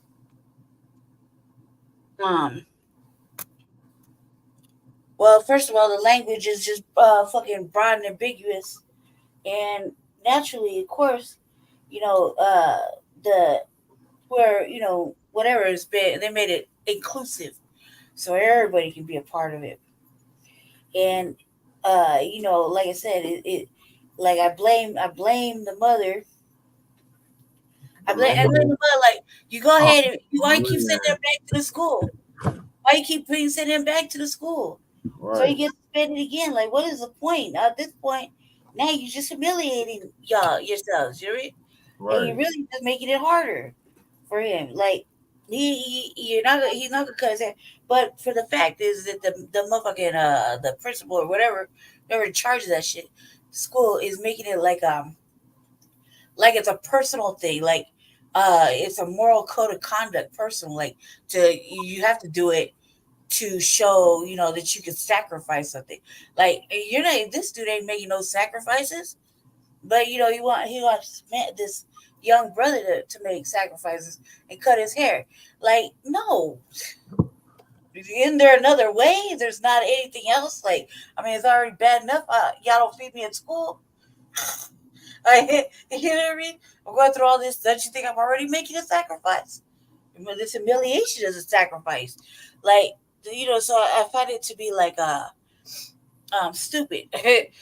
and just, if you're the parent and you're in charge, why are you sending him back to the same school? Mm-hmm. Why? And then why are you complaining about it? It's your fault. Like, take him out of there. He's already suspended. Fucking put him somewhere else. Send him. Where's his father? You got any male family? Send him somewhere else. Or let him do it at school. You worried about his social well-being? Like, should you be worried about whether he can read or write? Right. Do math? Like, he's missing out on vital education time. You really can't make up. You really can't make that up. Like, do you want him to graduate? Right. Do you want him to have a better life? Or are you just worried about, if you're going to be able to get a scholarship or, if he's going to be socially, acceptable? Like, what the fuck, man? Like, the mammy seemed like she was, the mama seemed like she was a mammy. She was clearly a fucking mammy, dude. Clearly. That's 30 minutes of me going off about that. Yeah, it's just clearly a mammy. And I don't understand how you can act surprised. Like, if you didn't do your job correctly from start to finish, he would not be feeling confused or even upset. And why do you keep putting him back? And then not only that, but you're not even equipping him with the resources to fight back even at school. He has to just take that abuse. He can't even really stand up for himself if he's questioning why they're just doing it to me. Yeah, sounds like child abuse. Okay, but getting back to the Crown Act itself and these loopholes, what are your thoughts on that? Because we were I didn't really see a loophole. They made the language really ambiguous. It's really broad. So, what a loophole is the length. So the school enforced their own little propaganda about that, right? They wanted him to cut his hair to be like by his eyebrows or some crazy ass shit like that. I mean, that's fucking impossible. I mean, you factor in Black people got shrinkage. You straighten that out. That's a good little long length. Okay, so that's gonna be impossible. I don't understand why they're fucking with him because his hair is clean. It's nice, tight. I mean, you got a little style to it. Not one piece of lint, fuzz, bed feather, hair out of place, no wispies. I mean, I don't understand. Like, he should be the model fucking example of what what a good looking hairstyle that was. Right. Instead of shaving him, I'm like, hey, we just tied up like this. Just during school. You should be like an example. Like, what you doing? Stop shaving him. Hey, shine on him, because what kid really puts that much emphasis in his hair? Obviously, somebody that values it, right? Right. So I don't see why you can't shine on him instead of be like, oh, have some old bullshit, racist fucking propaganda narrative to go with it, and then embarrass him, humiliate him, kick him out of school twice. How he gonna graduate? How he gonna learn anything that he needs to learn? Because that's what you're there for, is to actually teach him some shit. I mean, shit. Like I said, I blame the mother. Like, your scholars in school ain't doing it. Can you do it? Can somebody parent this man and a young man and give him an education, please? Just because I asked. Asking for a friend. You hear me? Can you please do it? Because at this rate, he ain't never going to get no education. And he's always going to be bewildered and not know how to deal with racism, white supremacy, and I'm white and I said so just because. You hear me? That's what the loopholes feel like. I'm white and I said so. It is personal. It's not that the dudes try to make it like a moral, like a biblical moral thing. Like, you need to sacrifice your ass. Like, see, you making no sacrifices. You see the way that dude looked? Yeah. Come on now. Oh, white man ain't making no sacrifices in his life. No. But you want the black people to make sacrifices. Come on now. We're at 2020, almost 2024. It's a new day. No. We have to keep letting them get the memo, giving them the memo on the 2024. So yeah, we warned y'all about this damn Crown Act. I'm honestly not surprised that they're finding loopholes in it. Like, the premises are always trying to find loopholes into some shit that benefits us, or is supposed to on the surface benefit us. And then you see they found a loophole in the lane. Can they sue him? Can there just some real legal parameters? Because surely this got to be costing somebody money, like the mother. You know what I mean? Like, even him. I mean, he's going. He can't focus. I mean, whatever. But like, well, like you said, the mama needs to take his ass out of that school. Period. Like, why do you keep putting your son in the same school where you have to go through this? There's no other school you can put your son in. But like, you're enabling the motherfucking racist abuse and fucking power control and shit. Right? Yep. You're enabling it. You're part of the system. You're part of being, like, that's like an enemy to our people type shit. This is wrong. This isn't empowering at all. Yeah, wasn't the mama talking about people of color and shit? Oh yeah, broad ambiguous terms. Yeah, straight legal mammies right there. And then it's like, well, he doesn't understand. What do you mean? He's old enough to understand. He should have understood right before he even went to school what kind of life he was gonna have, because it's dangerous to be a black man or black woman in fucking America. Triple K, shout out to Jets Bears. You know what I mean? Like, it's dangerous. What are you talking about? I don't get it. This is high school too. Like, they're not even giving him really a chance. They're like hobbling him now. You know what I mean? It's a bad look. Yeah. This goes on your record, right? To redo his freshman year of high school. Right. Does this go on your record, right? How many times you've been suspended? Yeah. And for what? Yeah, you're like hobbling him and making it so it look like he's defiant when it comes time to want to apply for college if he wants to do something in school. Mm-hmm. You know what I mean? It goes on your record. It goes against you, right? It's like, that's a bad look. Yep. And like you said, the mammy is just enabling it. Yeah. I mean, why bring it up to public if you're not gonna really stand up and show? I mean, shit, show us. Can we see a good example of proper parenting? Standing up for your kid. Can we see an example, please? I don't have a child right now go to school or nothing. I sure as fuck wouldn't have it for maybe not have her kid in school. That's okay. No, I know how to read. No, I didn't do it. Nah, I'm not doing it. I wouldn't have my kid in school, but I would also very much. They would have the very good understanding that they are black in America. Triple K. Until you say it, you gotta make me laugh. Black in America, and it's dangerous to be black in America. It's racist. Everything is racist. Just off top, and just that's just in general. And then factor in the 9 areas of human activity. It's all bad. Bad. You're guilty before you're not guilty. You know what I mean? They don't care. You're guilty. So just because it's because you're black, and they don't want to say it, but that's what it is. You know what I mean? Look at what's going on in our city. There's like two cases, basically, of these little motherfucking devils in middle school doing the most and getting away with it, and then being asked by our coonish motherfucking NAACP to come in and apologize and do some work, some racial work.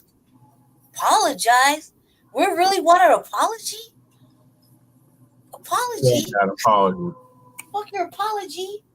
But what was really the aim there? Because you're gonna ask them to do some community service, okay? But you're gonna set them around some more coons, right?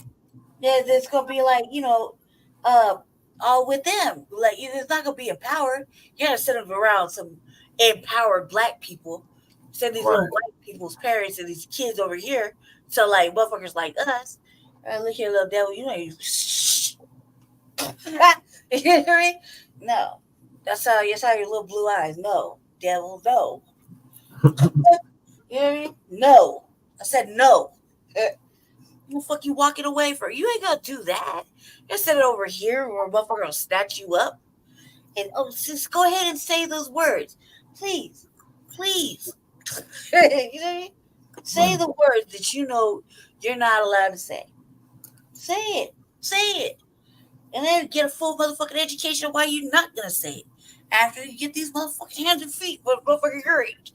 You know what I mean? It's wrong. Like, then I gotta send them over there. They gonna be like, so you know, they gotta give them that quality conversation. Talk to them. Not gonna give them no real fucking insight. Not gonna give them the fear of God.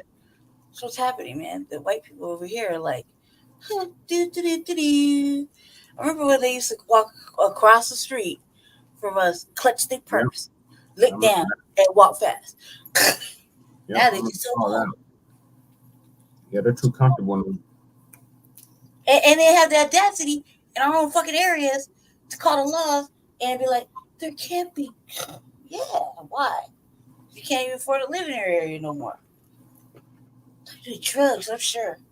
Sorry, I bet you're doing drugs in your apartment though, right? Nobody want to talk about that. It was like, God, it's stupid, man. It's stupid.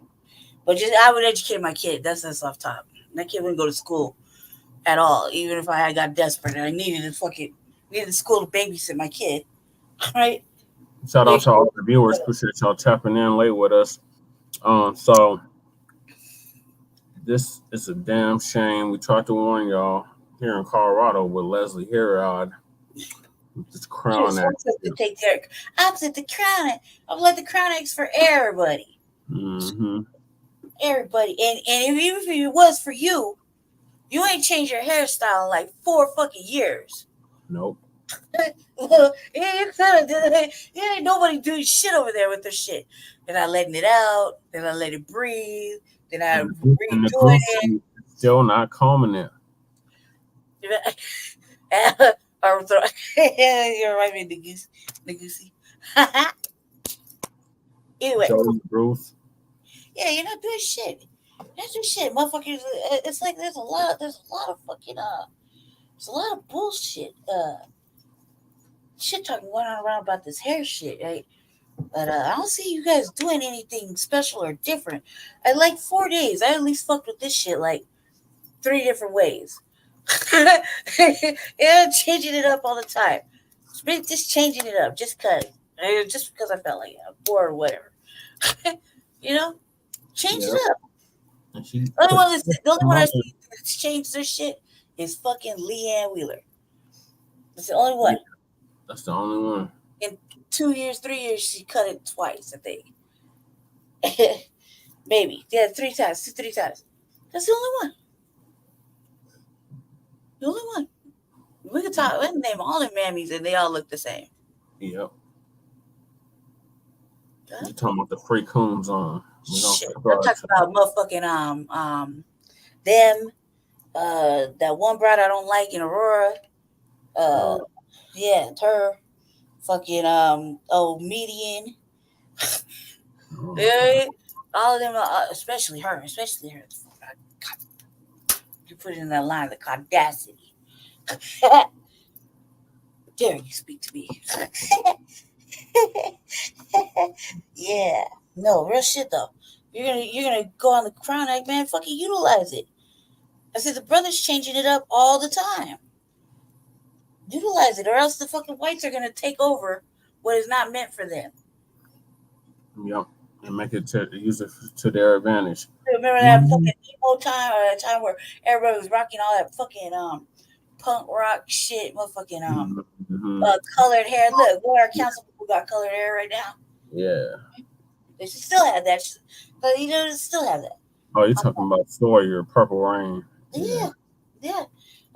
Fucking the whites, man, the whites. The fucking raggedy ass bohemian fucking look. You know what I mean? And they just get away with it. Just like having piercings in their face and shit like that. I remember a time where you shouldn't have no tattoos from like here up or on your arms or whatever, right? Mm-hmm. Arms and hands, because I mean, nothing really noticeable, because you might have to go apply for a job. I remember learning that, you know. So you're supposed to get like fucking hickeys or nothing on your from like here to like right here, you know. Yeah, you're supposed to pull your, comb your hair, at least tie it up a little bit, try to look presentable, and they weren't gonna, really fuss with you. They might have something to say, but stand your ground. You know what I mean? Because they really do. If you look presentable, right? Yeah. Well, presentable can be perceived in any way. They'll say your hair is messy. You'll say, "Hey, my hair is doing what it's supposed to do, and it's presentable." And just don't give in. Don't give in. Buckle too easily, man. We gotta apologize for. The universe gave you this beautiful shit. Exactly. Like why we gotta apologize for the way our hair naturally grows out of our head. Jealousy of fucking of the way it grows, and the fucking the fucking way the universe attaches itself and just downloads it instantly to you. Why we gotta apologize for that? Don't apologize. They need to apologize. Right. To apologize for your fucking jealousy. Shit. Apologize that your fucking hair don't stand up on your arms, or your hair like in your fronts or whatever just stand up on its own, because the fucking universe is trying to give you messages when you touch your feet barefoot on the ground, or when you get out the shower and this water just jump right off. It don't even just go down; it just jumps right off like water repellent. You just drops. You see drops just chilling in it. It's beautiful. Why you gotta apologize? Don't fucking apologize. They owe you an apology. Right. You know what I mean? You don't apologize for fucking something the universe blessed you with. Fuck that, man. It's made us do too much, family. Too much. Just so comfortable and say, "I'm sorry, I'll go ahead and cut my hair off." Fuck you. Fuck no. It's beautiful. Let it out. Fucking do whatever you want with it. Cover it up, protect it. I personally am protecting my shit right now. I don't like cutting my hair, especially after I had to cut it all off. So do whatever I have to do, and I'm trying something different. Shit, fuck it. I ordered the wrong shit. It was supposed to be blue. It came purple. Oh well, let's do something with it. But me being mixed, I feel it differently. You being you shouldn't have to apologize for what is fucking naturally given, and they should apologize out of jealousy because fuck, their shit don't stand up. They're not getting downloads. They're not receiving nothing from here, from as below is so as above so below. You hear me? Goes both ways. They're not receiving it. They're not getting fucking messages. They're not doing anything with their fucking God-given fucking blessings. With their dog hair? Yeah. No, they're not. So just letting it fucking be weightless, volumeless. Just thank this motherfucker.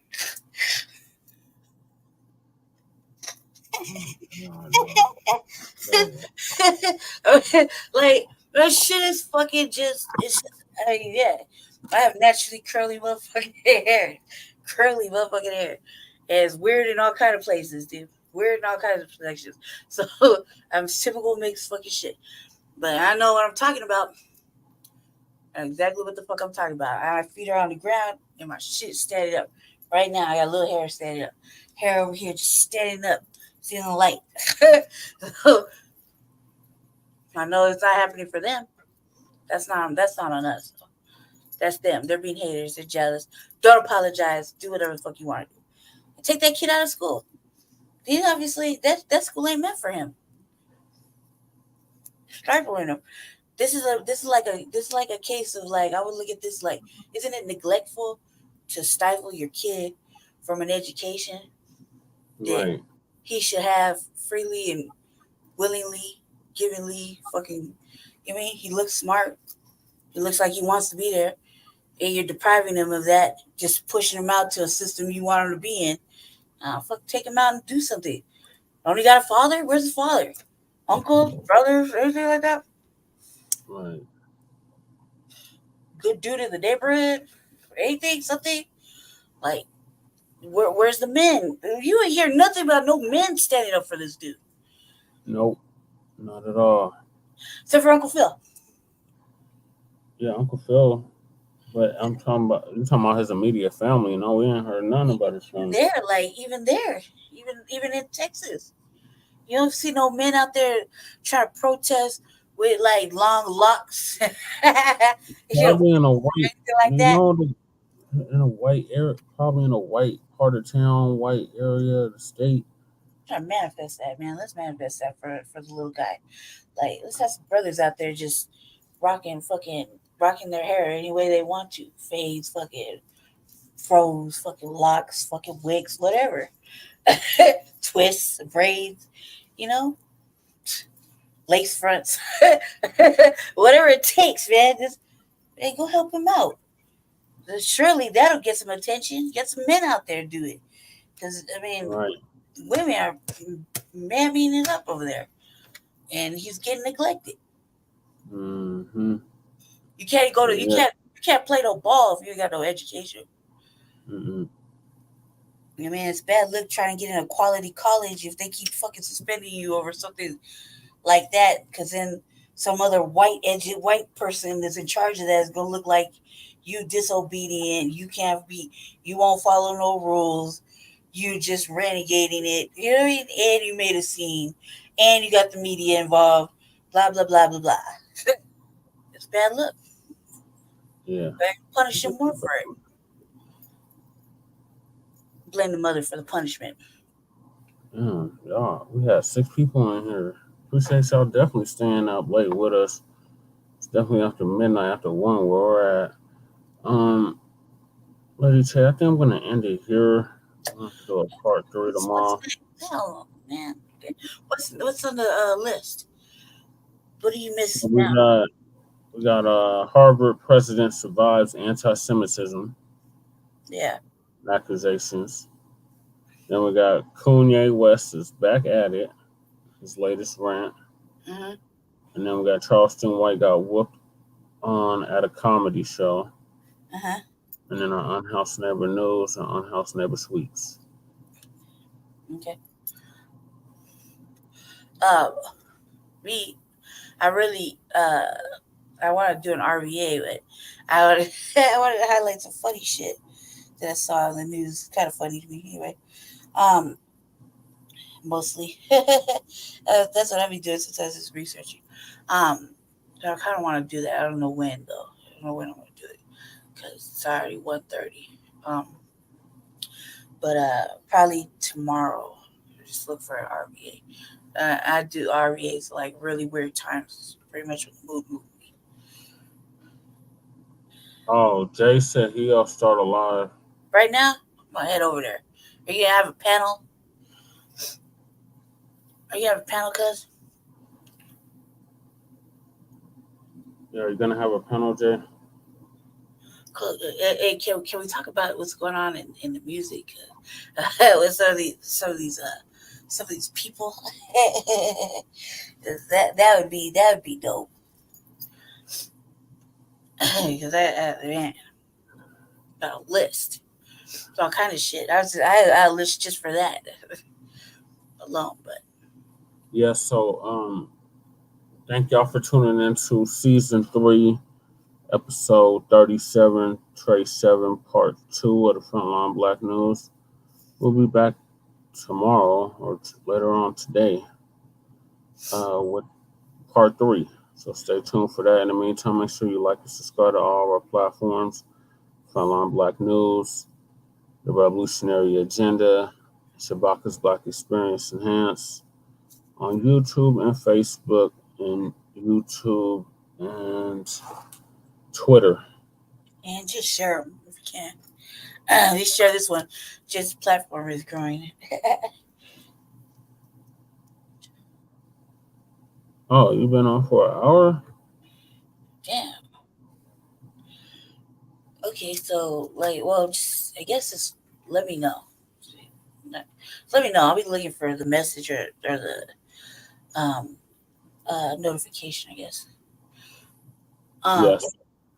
Anyway, stay black, stay dangerous, and stay highly favored. So guess we'll talk to you soon. And just stay on after you hang up. All right. Okay. Peace, family. Peace. Check out our past episodes as well. Mm-hmm. From our first and second seasons. So peace, love, light, reparations and separations, and black empowerment. We'll see y'all later. Peace.